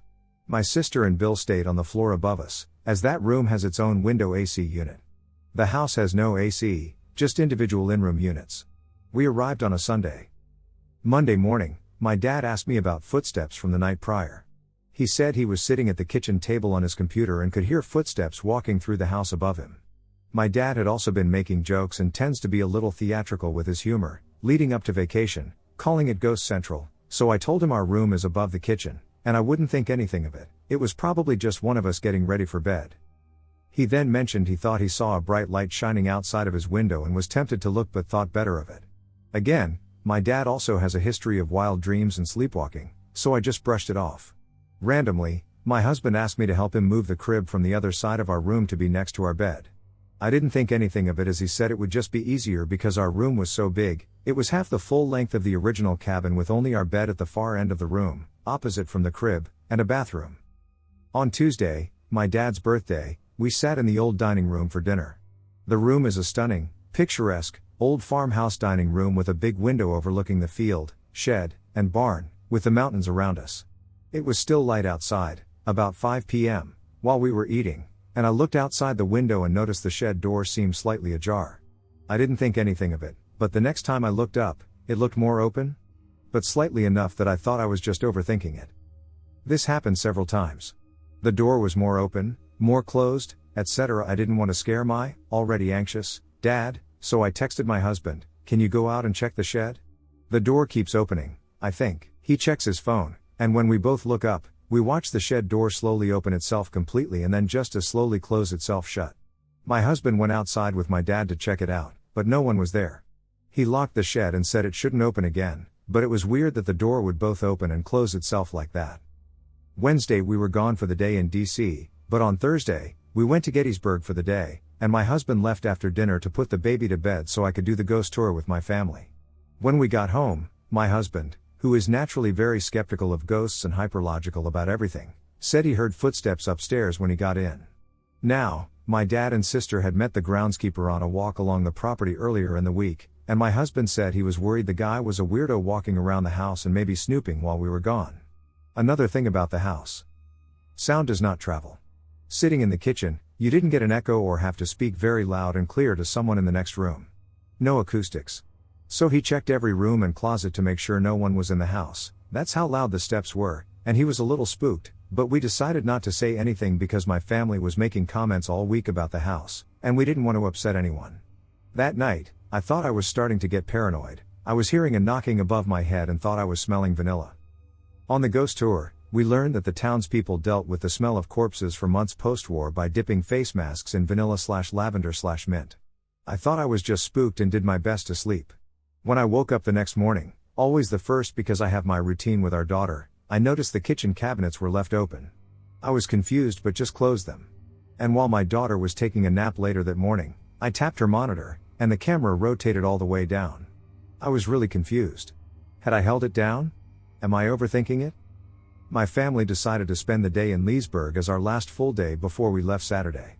At lunch, I mentioned the cabinets, and my dad said it might have been him. He got my mom a glass of water before bed, but we all went to bed after him. Then my sister mentioned that she woke up in a cold sweat at 3 a.m. She said she was having a really weird dream and thought she heard someone whisper in her ear, "Don't move." She said that before bed, she and her husband were watching more videos about Gettysburg and saw a bright flash of light outside the window, and she even checked the weather, thinking maybe there was a lightning storm on the way or something. Then I looked at my husband and said, "Did you tell them about the footsteps?" He hadn't. He shared his story and then said he also woke up at 3 a.m. in a cold sweat this morning. My sister also mentioned that she also hated the first bedroom. There was something about the fireplace that creeped her out the same way it gave me weird vibes. We all decided to keep that door shut all week without saying anything to each other about it. We were all stunned. My sister immediately started panicking, asking if we should leave. We were all on the fence about it. We were planning to leave Saturday at 6 a.m. regardless to get home and return our rentals but weren't entirely convinced. We finished our day out, came home, and began to pack up what we needed, and then we went to dinner with the plan to stay one more night. This is where everything got really weird. When we got home from dinner, the bedroom we kept shut was cracked open. And then the air coming out of it was so cold, it was like standing directly in front of the AC. It was just my husband and me on the stairs, and we looked at each other, and he quickly shut it before my sister came up because we didn't want her to freak out. We put the baby to bed, and I headed downstairs because we all talked about having one last fire pit outside. My husband stayed with the baby until she fell asleep. But when I came downstairs, my family was huddled together saying, "We need to go." My sister was really scared and did not want to stay another night in their room. After some discussion, we all decided it'd be best to leave. We were all only 3 hours from home, and we could sleep in our own beds before midnight. We got the cars loaded up relatively quickly, and I had our daughter in her car seat and was talking with my sister with the car door open as the boys all did a final walkthrough of the house. From the outside, you can see perfectly who is where in the house. I could see my dad walking into what was our room on the second floor with my husband, and I could see the flashlight scanning the top floor simultaneously, where my sister and Bill slept. My husband had his flashlight on when he went into the house, so I assumed it was him up there. After a few minutes, my dad throws out some final trash, and I see him half running/scuffling to the car and saying, "Okay, time to go." We started heading down the driveway, and I turned to my husband and asked why he didn't just turn the lights on upstairs when he checked it. He said he wasn't up there, that it was my Bill. My dad yelled up the stairs asking if Bill was up there, and my husband heard, "Yeah, I'm up here." At that point, my sister calls me. I asked her if Bill was upstairs to do a final sweep. He said no, he didn't go upstairs, and my dad, in their car, confirmed it. My dad said he yelled up the stairs if he was there, and Bill yelled from the first floor, "No, I'm in the kitchen." When everyone asked why, I told them what I saw. It was like someone was walking around the third floor with a flashlight, scanning the room. My dad mentioned that when he went into my room to check it, his flashlight started to die, and when he stepped into the hallway, it came back on. My husband agreed and shared that when he went into our room with my dad, he felt suddenly numb. And while my dad was locking the house up on the keypad, he started the 4-digit code, and the house locked itself on the second number. And when he went to throw out the last of the trash, his flashlight started to die again. That's when we all saw him shuffling to the car. Oh, and when we tried to find any information on the house, it's so old and historical, there's got to be something, right? We found nothing. Except, the 2020 Zillow listing from the last owner, who literally had 6 packed paragraphs of information about the house. And under what the owner loves about the house is one sentence: the house was a Civil War field hospital. And then goes on to talk about the home's 66 acres and nearby locations. Needless to say, after all of that, we all felt better about coming home and not spending another night. Sometimes I wonder if ghosts just get comfortable/familiar, and as more weird shit happened leading up to the night we left, I would not have been able to sleep that night. The owner texted my dad the next day to give checkout instructions, and my dad said, "We left last night. I'm sure we're not the first to tell you this, but your place is haunted." The owners were surprised and said we were the first to say so and asked what we experienced and that it was a Civil War field hospital, Perzillo. They simply said, "Well, it definitely has its history," and asked us to leave a review. We didn't. Does anyone have any interesting history on Purcellville during the Civil War? New Year's Eve 2001 to 2002. My girlfriend and I are in Florida to see Michigan play in the Citrus Bowl and to attend night festivities at Universal Theme Park. When we arrived in Orlando, I quickly learned that a 21-year-old could not rent a car, which meant we would have to take the bus everywhere. To get to Universal, we took a bus to the bus station and then another to the park. Not a big deal, really, but important to remember. After midnight, we board the last bus leaving Universal. It's just the two of us and the driver, who begins with some small talk. "Where are you from? Where are you staying?" That sort of thing. We mention the hotel we are staying at, and the driver is immediately concerned. She tells us that when we get to the bus station, there are no other buses leaving that night that would get us to our hotel. We tell her that we will just call a cab when we get there. This is before common cell phone ownership and way before Uber. The driver proceeds to tell us that she will give us a ride to our hotel after she drops off the bus. We resist a couple of times, then finally agree to end her persistence. A minute or two later, the driver pulls the bus over, gets out, and walks over to use a pay phone. At first, I assumed the driver was calling her husband to inform him that she would be a few minutes late getting home, but then I began to reconsider. What if she is calling an accomplice to inform them that she has a couple of unsuspecting out-of-towners on the hook? I voice my concerns to my GF and tell her we need to get off the bus, but just then the driver returns and closes the door. Thinking quickly, I spot a fast food restaurant that is open just up the road on the right. I ask the driver if she wouldn't mind dropping us there, even though it isn't a scheduled stop. She resists, but we both beg and say we are starving. She again resists, claiming we would have no ride home. We pleaded further, and she eventually agreed to drop us off on the condition that she could come pick us up after she dropped off the bus. We entered the restaurant and immediately asked the person behind the counter if they could call us a cab. Fortunately, we were overheard by a cab driver who was eating in the lobby. Cabby got us safely to our hotel, and Michigan won the next day. Maybe the bus driver was genuine in her persistent desire to help us, but all my internal alarms were telling me not to risk it. Went for an investigation, left with panic and anxiety. This may be a long one. The afterlife, spirits, and the paranormal have always intrigued me. My husband and I love to watch basically anything paranormal related. Like anyone who watches these types of shows, I did begin to wonder what is real and what is staged. We always talked about wanting to go on some sort of ghost hunt. As for my husband, he has always been a skeptic. He's one of those I need to see it to believe it kind of people. For my husband's birthday in July, I bought us 2 tickets to a public investigation at a place called Hillview Manor, located in Newcastle, Pennsylvania. It is a place known for its paranormal activity. The tickets I purchased include a guided tour of the building, followed by an independent investigation. The time slot for this investigation is from 7 p.m. until 4 a.m. If you would like to read up on the history of this place more, you can find it online at Haunted Hillview. We always wanted to do this ourselves, but everyone thought we were nuts for wanting to do it overnight for 9 hours. We arrived at 6:30. There were probably 3 other small groups there to investigate as well. One of these groups takes this kind of thing very seriously and brought a ton of equipment. Here we were with our little backpack that had a few flashlights, a voice recorder, snacks, drinks, and extra batteries. We walked into the building, and it just felt creepy. Perhaps it was our intuition that the building was haunted or its aged, musty odor from years of neglect. The building has no electricity other than a few lights in the bathroom and the exit signs lighting the hallways, structural code for being able to have investigators and visitors in the building. After all of the investigators arrive, the people who work there give us a tour and backstory of Hillview Manor and its most active rooms.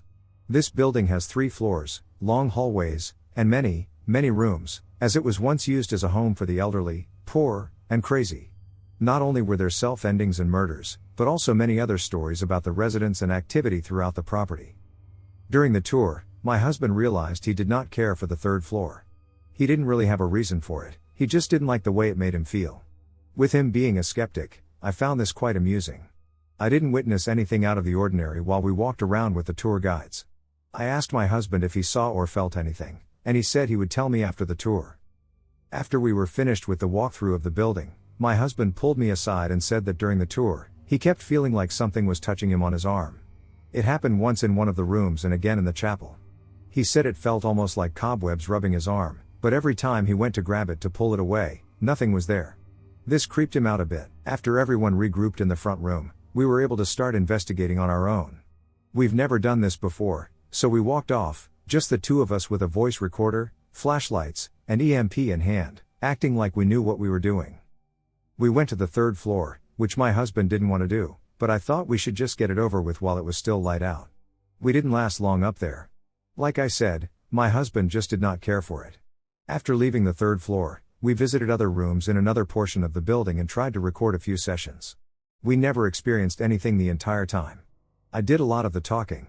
I was always respectful and just trying to say hello and talk with whatever wanted to communicate back. My husband didn't talk much. He finally admitted that he was kind of scared. Ha! As it started to get late, we realized how dark this building really was. It was freaky.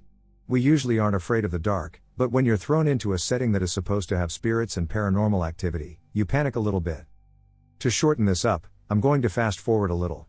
Keep in mind that during this time, we haven't experienced anything. After realizing we were too chicken to keep investigating on our own, we decided to find someone else to tag along with. We found another group of 2 to team up with. Who doesn't feel safer in a group? This other team has done paranormal investigations before, with this being their 6th one. We stuck together throughout the rest of the night, investigating mainly the first and second floors.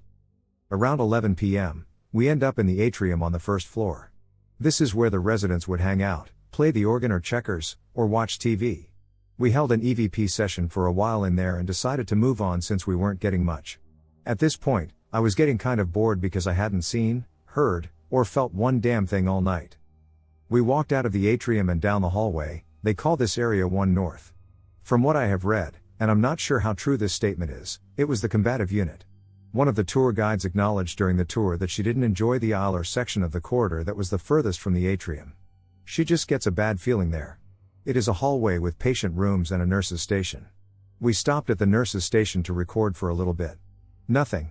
So we moved a little further down the hall past the station. We stayed in this area for a good 15 minutes or so, with not much going on other than hearing a slight shuffling at the end of the hallway toward the atrium. We laughed about it and said, of course now we're hearing stuff in the area that we just came from.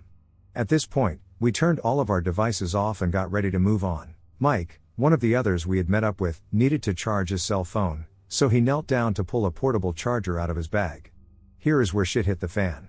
After no activity all night, I literally can't believe what is about to happen to us. It is 11:30 p.m. at this point. My husband and I are standing on the left side of the hall with Mike and Jenny on the right side. Think of it like a hospital hallway. While waiting for Mike to finish plugging his phone into his portable charger, we all begin to hear heavy footsteps starting near the nurse's station. These footsteps grew louder, heavier, and closer as this thing started running towards us. The walls and the floor shook with every footstep that this spirit took. The spirit ran so fast and with such force down the hallway towards us. Before we knew it, it was between and through all of us. An immediate rush of electricity ran through my body. Screams of absolute fear escaped each and every one of us. I have never heard my husband scream the way he did that night.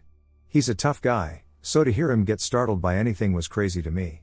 I was backed into the wall of the hallway, my husband tripped over his feet and fell backwards, Jenny fell into the room behind her, and Mike stayed crouched down where he was still trying to plug in his phone. It happened so fast, but it was so real and so scary. My husband started yelling, "Okay, we are leaving, enough." We immediately ran to the office, which thankfully was not very far away. We walked through the office doors, and I completely lost it. I fell to my knees bawling and shaking. I was wearing my Apple Watch at the time and received a notification that my heart rate was too high. I later checked this to see what the alert was for. In just 2 minutes, my heart rate jumped from 120 to 180 plus BPM. I knew they had surveillance cameras, and I told them they needed to rewind the footage right now and show me what the F that was. We saw nothing at all on this video. All 4 of us experienced the same damn thing. How was there nothing visible on that video? Figures we all turned our devices off since we were getting ready to move on. How would anyone believe us without audio proof? If we heard and felt it, the audio devices surely would have picked it up, too. It was so forceful, almost like a train rushing between all of us. Whatever it was, I did not get a good feeling from it. It elicited so much fear from me. I don't know if my fear was due to this thing running at us quickly and unexpectedly in the dark, or if it was genuinely a bad spirit. After viewing the video and trying to calm myself down the best I could, I wanted to get away from this place ASAP. After my husband and I told the spirits they did not have permission to come home with us, we left. 4 hours before our scheduled time. It was an hour-and-a-half drive home. My adrenaline was racing so much that I could hardly breathe. Luckily, my husband was well enough to drive. We got home, and, of course, I couldn't sleep. I was terrified. I couldn't be in the dark. I was sick to my stomach to the point that I was heaving over the toilet all night. I couldn't eat or drink. I was gagging on everything I tried to put into my mouth to eat. The next night, I had a friend bring me sage so I could cleanse my house and myself. My mind was all over the place. My biggest fear was that something followed me home. Everyone assured me that if something was attached to me, my kids and dogs would know. I ended up not eating for 4 days. Not sleeping. I felt sick to my stomach and depressed. I lost 10 pounds in 4 days. I was scared to be alone. I begged my husband to stay home from work. My dogs would run down the hallway in our house, and I would have some form of PTSD. Them running would remind me of the feeling of that spirit charging down the hall through us, feeling the footsteps in the walls and floor. Loud noises startled me. I didn't want to be around my kids, my husband, or anybody. I just wanted to be left alone. My anxiety was so bad, I was willing to do anything to help me feel better. I had people bringing me Valium, which I ended up not using per my husband's request, and essential oils. Crystals to put in my water. I even thought about having the house blessed. The thought of suicide actually went through my mind. I didn't want to go on in life knowing what I knew now. It scared the shit out of me. I wished I never found out how real the paranormal really was. I wanted to go back to how I was before having this experience. I cried every day, wishing I could just feel like myself again. I began wondering about what really happens after you die.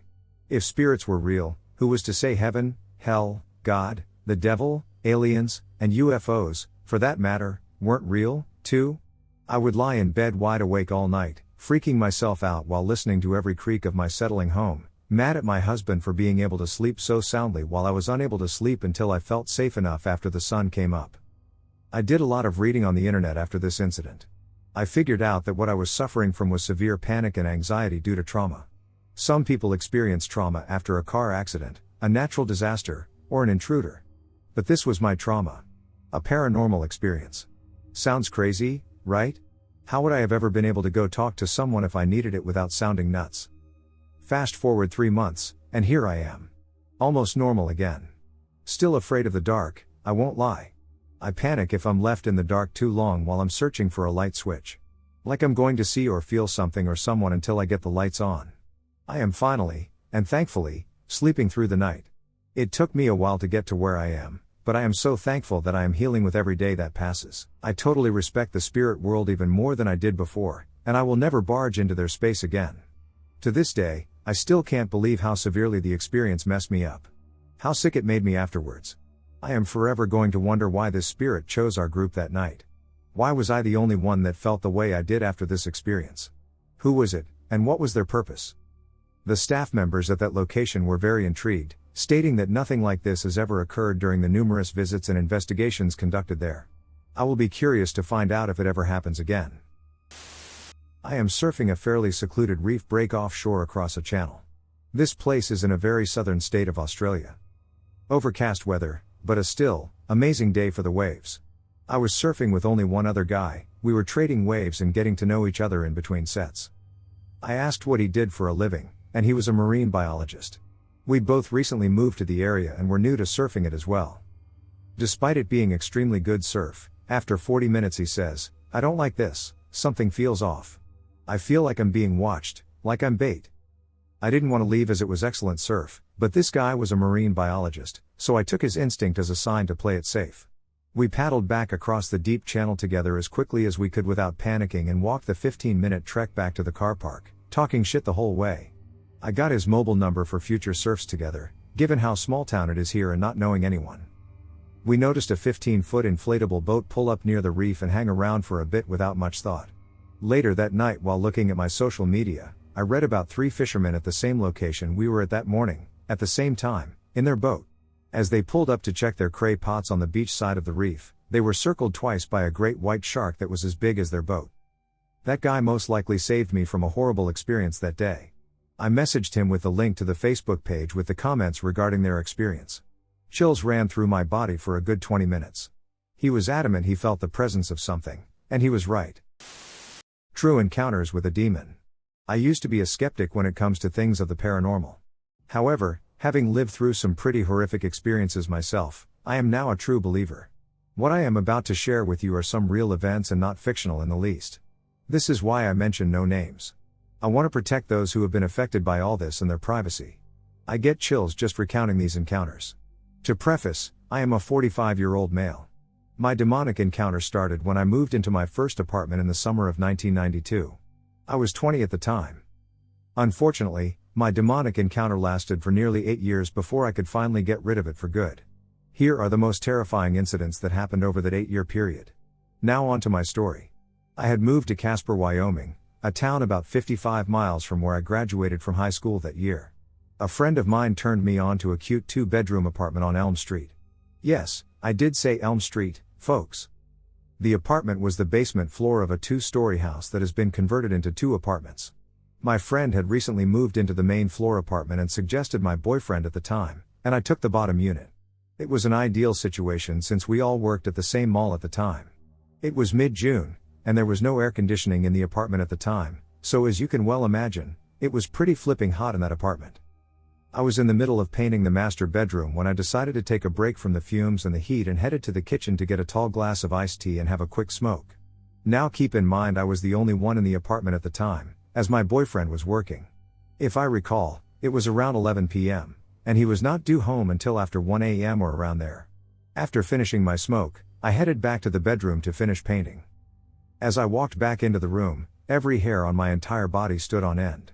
My heart began to beat out of my chest as I realized there was something painted on the opposite wall of where I had been painting. There was no paint spilled on the carpet, and the brush I had been using was right where I left it. Heart still pounding, I slowly crept up to the wall. The paint was still wet and slowly dripping down the wall. I gasped in horror as I read what was painted on the wall. It simply read, "I am here." I bolted the duck out of there and waited outside on the stoop until my boyfriend came home from work. I was not about to go back to the apartment again by myself. My boyfriend, being a skeptic, dismissed it as maybe I had done it myself without remembering or that the upstairs neighbor had snuck in and painted it, even though they were not home at the time the occurrence had happened. Fast forward a few months. We had been gone all day, and it was late when we got home. Having an early day the next day, I headed for the shower while he grabbed himself a beer. As I was showering, I heard the door to the bathroom open and close. I remember smiling to myself, thinking he was going to join me in the shower for some playtime. I was in the middle of rinsing the conditioner out of my hair when I heard the shower curtain slide open. "Decided you wanted a quickie before bed, eh?" I asked, still rinsing my hair. "Sounds good to me," said a voice that was not my boyfriend's. The voice sounded gravelly and low. About that time I felt ice-cold hands grab my shoulders from behind. I spun around in horror only to discover I was in the shower alone. I exited the bathroom in such haste I did not even bother to grab a towel. Heart pounding and dripping wet, I was now in the front room, panting and trying to catch my breath. My boyfriend was shaking uncontrollably and pointing to the bathroom. His eyes were fixed, and he appeared to be in a state of shock. His voice quivering, he whispered, "I saw it go in there." Fast forward 2 years. We had just moved into another basement apartment. This one was on the other side of town. It too was a house that had been transformed into 2 separate units. The owner of the house and his boyfriend lived upstairs and were offered a killer deal as far as rent. I think we were paying $200,000 a month for the 2-bedroom apartment. We had only lived there about 2 months before the demonic activity started up again. There were old-fashioned swinging doors like you would find in those old Western movies that separated the front room and the kitchen. We had lived in the new place for about 2 months, and there was no supernatural activity of any kind. We were thinking maybe the entity had not followed us to our new home and had begun to truly relax. We were dead wrong. My boyfriend and I were settling down to sleep when the saloon doors between the kitchen and living room began to swing back and forth with a vengeance. The nightlights in the kitchen and our bedroom went out, leaving us completely in the dark. "Come play with me," a demonic voice called out to my boyfriend from the kitchen. It was so loud it echoed through the entire apartment. Still shrouded in complete darkness, he and both shook uncontrollably under the covers. We began to quietly argue over who was going to make a break for the light switch located on the wall by the door. Not knowing what else to do, I yelled for it to leave in Jesus' name. The entity roared so loudly I swear you could feel the house shake. We could hear the saloon doors fly open, the night lights came back on, and we were alone again, for how long we didn't know. It took us about 20 minutes before we could muster up enough courage to move. Needless to say, we did not get any sleep that night and had every light in the place on. Fast forward another couple of weeks, our company for the evening had just left, and my boyfriend and I had settled in our recliners in the front room to watch a movie and chill for the remainder of the evening. A loud knock on the front door, signaling one of our friends had probably forgotten their car keys or something, caused my boyfriend to pause the movie and head to the door. He stopped short and shot me a concerned look. Puzzled, I asked him if he was going to get the door or not. He pointed out the motion sensor light was not on. Opening the door, he visibly shivered, as there was nobody there and no vehicles in the drive but our own. As he shut the door, there came a loud crash and the sound of glass breaking from the kitchen. Walking into the kitchen, it took me a minute to figure out what had happened. The coffee pot that was tucked into the corner by the sink was now lying in a zillion pieces under the dining room table. The knocking started up again on the front door. Again, no light to indicate somebody was actually there. Then the knocking switched to the back door. Actually, it was more like pounding. The pounding was hard and loud. I was sure the door was going to cave in. The air became so thick and heavy it was hard to breathe. That was enough for us that night. My boyfriend and I bolted out of the house and spent the remainder of the night at a local Denny's restaurant drinking coffee, too terrified to return to the house until morning. Now fast forward another couple of years. By this time we had found a beautiful 2-story home to rent. We loved it because there was a spiral staircase between the 2 floors. The front door led you to the main floor of the home, where the kitchen, dining room, and living room were. The back door leads you into the basement, where the bedrooms and bathroom were located. It was a very cute little house, and we loved it. That is until the entity found us again. I say this because after each move it seemed it took it a while to either find us or decide to show it head anyway. I would usually dream that I was standing in a large room with doors all around it.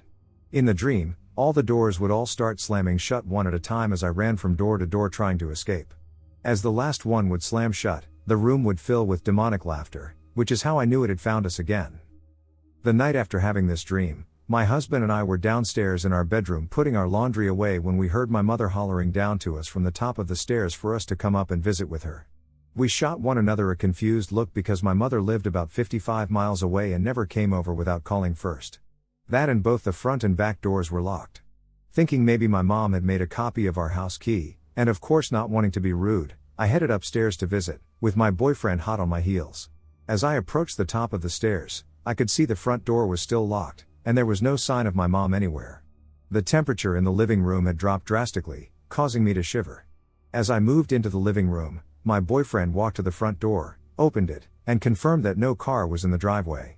That is when we both saw a large black mass make its way slowly across the wall from the kitchen into the dining room. Its slow movement appeared to be deliberate, as if it wanted us to see it. As it moved through the dining room into the front room, my mother's picture flew off the wall, past me, and went straight down into the basement. As the years progressed, so did the entity's activities. It had gotten so bad that even our friends and family refused to come over. They too would see the black mass, witness things moving on their own, and hear disembodied voices calling their names. One morning I had just arrived home from a 13-hour night shift and had settled on the couch to watch some television before heading to bed. Out of nowhere, there was a huge boom. It sounded like a bomb had gone off. The whole house, and I do mean the whole house, began to shake violently. It only lasted about 10 seconds or so, I am not sure because it felt much longer than that. I quickly ran outdoors, thinking maybe a gas main in the neighborhood had exploded or maybe we had an earthquake.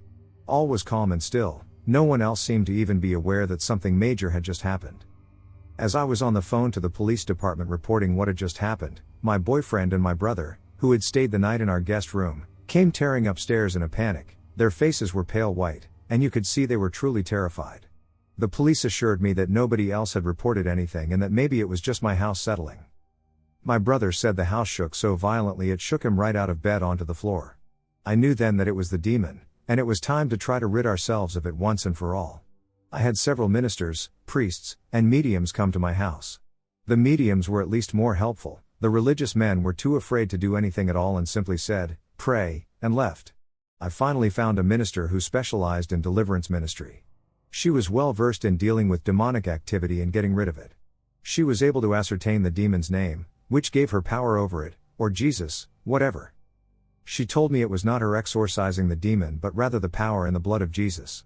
I also learned that the demon was not actually attached to me but rather to my boyfriend. I learned the reason it always took the demon a while to show back up was that the cleansing rituals I had been doing were working to a point, but that my boyfriend was the one that kept opening up the door, so to speak, for it to return.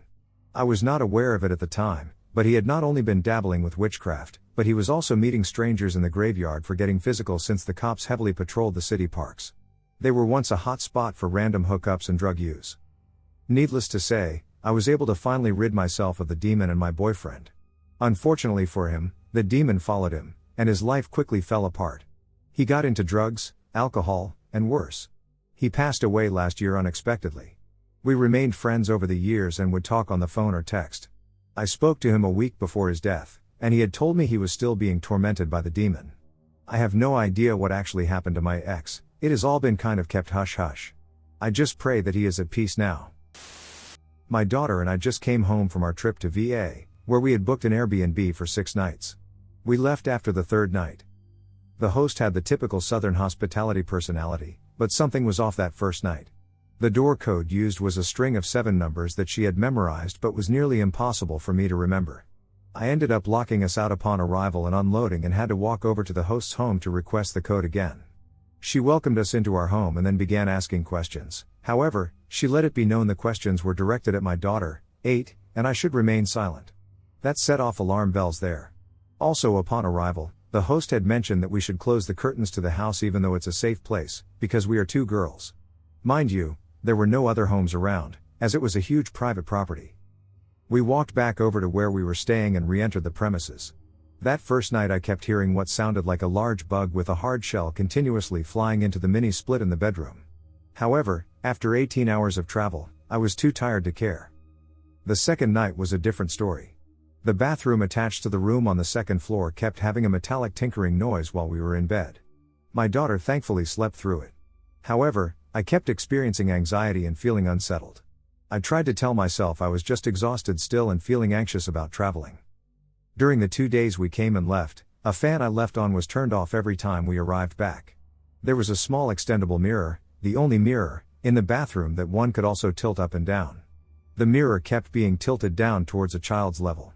I assumed it was my daughter until I tilted it back the final day there. I went downstairs to where my daughter was coloring and came back upstairs to find it tilted again. Finally, the 3rd night was the last straw.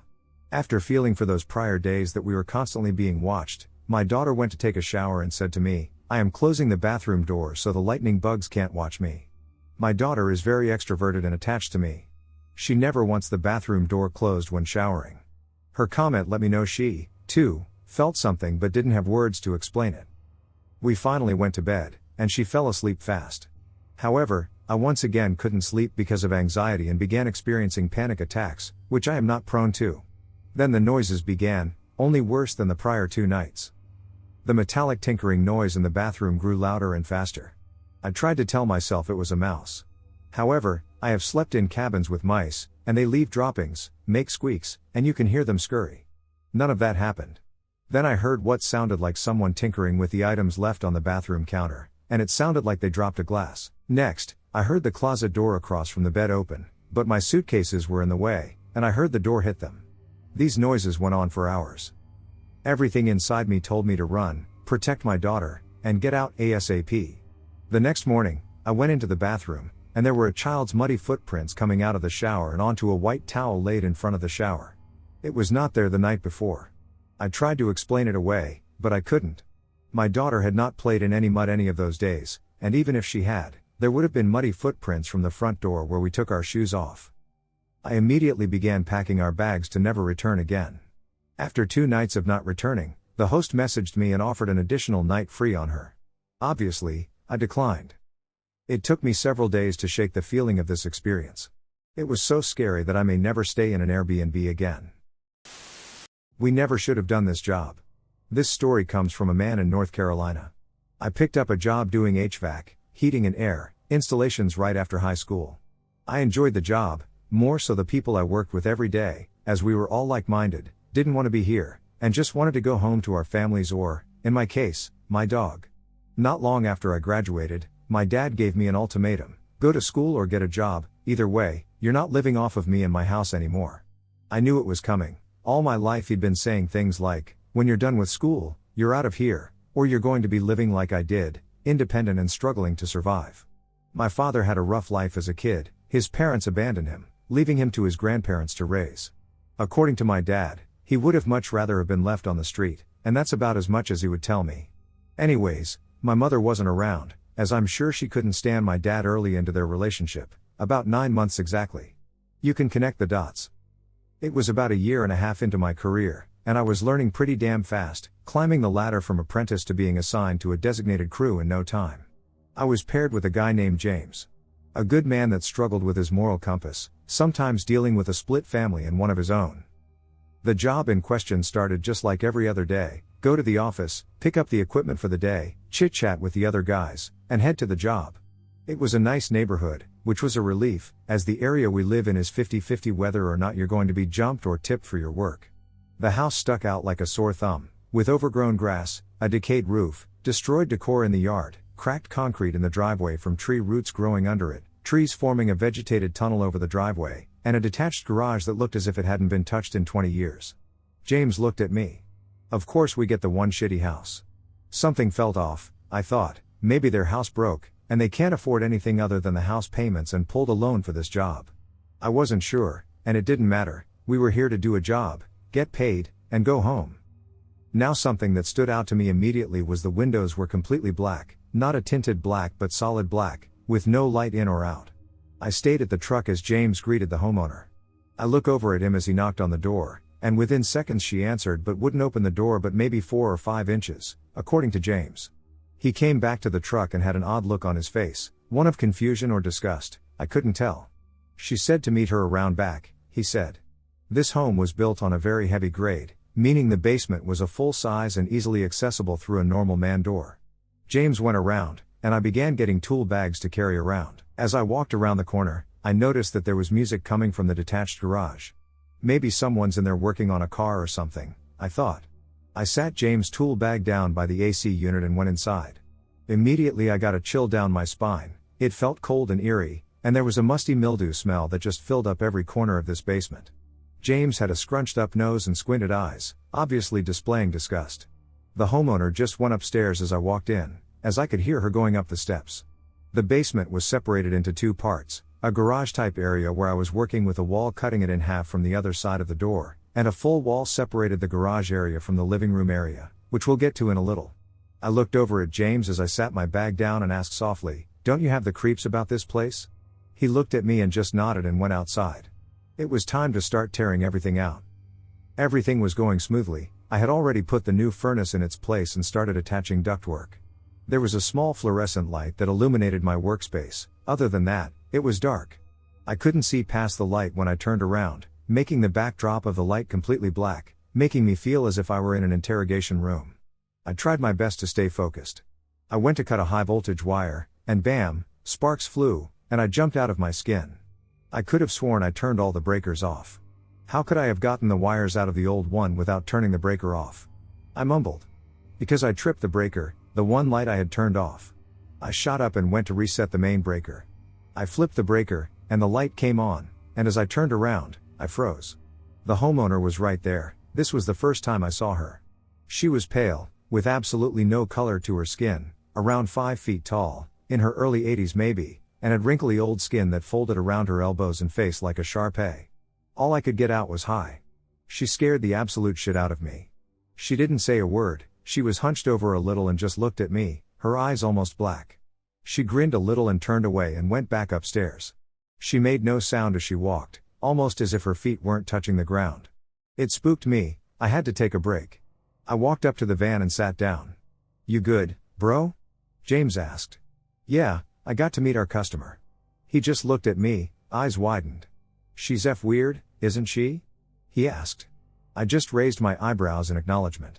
I went back to work and got to a point I needed help with something and called our office to send a tech out to help us wire something up. It was around noonish, and I was ready to eat, so I ordered food off DoorDash, as I don't like leaving the job to eat. I hung out with James until food arrived, and we both stopped and ate. The whole time something felt off, like something was watching us while we worked. I felt like I could reach out and touch whatever it was even though I couldn't see it. Our tech arrived right about the time we were finishing eating. His name was Arnold. Arnold was a religious man like myself, and we connected on that. We often talked over the phone or text about things going on in our lives and what we could do to help ourselves with God. "What's up, guys? Didn't ask if I wanted anything to eat?" he said. "We didn't know you were coming, or we would've," James said. Arnold was kidding. He often used cliché humor. James stood up and started to brief him on what all we had left and also mentioned our lovely customer. He described everything to him, like her appearance, our interactions with her, and the feeling we get when we go in the house. Arnold shook his head and claimed we were a couple of chickens and we were scared of an old lady. James shrugged and said, "Okay, well, when you meet her, you'll understand."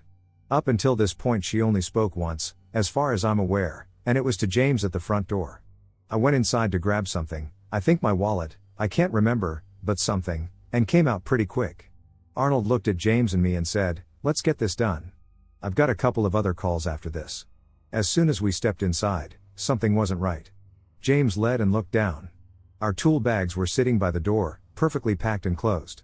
I didn't move them and certainly didn't put all my tools up, as we weren't finished. Something didn't want us there, indirectly telling us to leave by putting everything together for us. Chills ran up my spine, but Arnold didn't seem fazed, acting as if we did this to try and freak him out, and he just walked right on past it and asked me where everything was. James came back a minute later, obviously startled, but just wanted to be done. "I'm going up to change the thermostat." Neither James nor I have actually been in the house. Arnold walked through the door, and inside of this second room was furniture and arcade machines all covered in clear, dusty plastic, just like the horror movies. It was very dark in this home. We flipped switches, and nothing came on, so we resorted to flashlights. Arnold went up the stairs and called out, "Ma'am, we are going to put your thermostat up." No reply, but we could hear footsteps upstairs. I got about halfway up the stairs and turned around, paranoid something was behind me, and sure as the world, at the bottom of the steps, she was standing there, silent, just standing there straight and still. Her pupils almost glowed with a very small white light. Then it hit us all, a smell, one I haven't ever smelled, but it was potent. Arnold gets up to the kitchen and flips the switch for the kitchen, and a small overhead light over the sink turns on and buzzes, and it's on. I tapped on James' shoulder and whispered, "She's at the bottom of the steps." James' face turns pale. I knew what he was thinking. How long had she been down there? Was she hiding in that room? He leans over my shoulder and sighs, "Bro, no one's there." "What?" I thought I just saw her, and I turned around really fast, and he was right, no one was there. I look at him, "Dude, she was right there, I swear to." About the time I said that Arnold had acknowledged someone, "Hey, you must be Ms. Brown." She was slouched over like an elderly person and replied, "Sure." I have honestly never heard someone reply Tozier to that before. "Well, I'm going to get this thermostat put up for you." I was still just shocked, she was right behind me. I know it for a fact. James and I walked the rest of the way up and stood in the kitchen watching them. She just stood there staring at Arnold. Now, if you remember, I had mentioned the windows being solid black. Well, they were covered with industrial black trash bags, taped around the window sill to lock out any other source of light coming in. The smell was still present, and I had never smelled it before. The odd thing was the house was clean, tables and counters were all clean. Arnold finished up and turned to her and told her, "Well, you're all set up and ready to rock and roll." She just looked at him, a smile started to grow on her face that felt like it went up past her eyes. "How many kids do you have?" she asked. Her voice was strong but high-pitched like a typical older woman's voice would be. "Excuse me?" he replied. "Well, there's Anne, Barbara, and Chuck. But there's one more, isn't there?" Arnold was completely shocked and was extremely wide-eyed and looked at me and James. As far as I knew, he had 3 kids, and yes, those were their names. How did she know? She doesn't have any electronics, no cell phones or anything to look him up, like she could anyways, she's never met him, and dispatch doesn't give our names out like that. A darkness filled the room, it felt heavy, and my heart dropped. Arnold's wife is pregnant. I can feel her. What is her name going to be? Clara? That's what your wife picked out. She pointed and bounced her finger at Arnold. She looked at James, and he booked it down the stairs. He didn't want to know what this demented lady was going to say to him. She then slowly looked at me, and I'll never forget this till the day I die. "Marissa, Marissa, Marissa," she said. That was the name of my unborn child that died because of a miscarriage. I wanted to scream at her, but I figured she wanted a reaction out of us as she kept pushing. Arnold was silent, as was I. We both knew what was going on. Possession? Maybe a witch, who knows? But we have to leave. She never made an advance toward us like she wanted to hurt us, but her posture changed. She stood up straight, smiling wickedly, barely any teeth showing, but the creases of her wrinkly smile almost touched her ears. I made a break for it. I ran down the stairs as fast as I could, stumbling once. I walked to the work truck, where James sat in the driver's seat with both hands on his lap, pale and shaking. I'm sure I looked the same. I looked over at James and said, "Fuck this, go." Right as James put the van in drive, Arnold came running past the truck, got in his van, and sped off. We started driving away, and I thought to myself, did I get my tools? Was she really possessed? A million things ran through my mind in about half a second, it felt. It was the longest drive back to the office I've ever had. We didn't collect any money for the job, which was normal procedure, but we didn't care. The next day James called for a meeting with our manager and told him everything, from the comments she was making to not collecting money. Our manager looked at us and just asked, "So you didn't get collect?" James and I looked at each other, and James just asked, "Did you not hear anything else I said?" She knew Arnold's kids' names, man.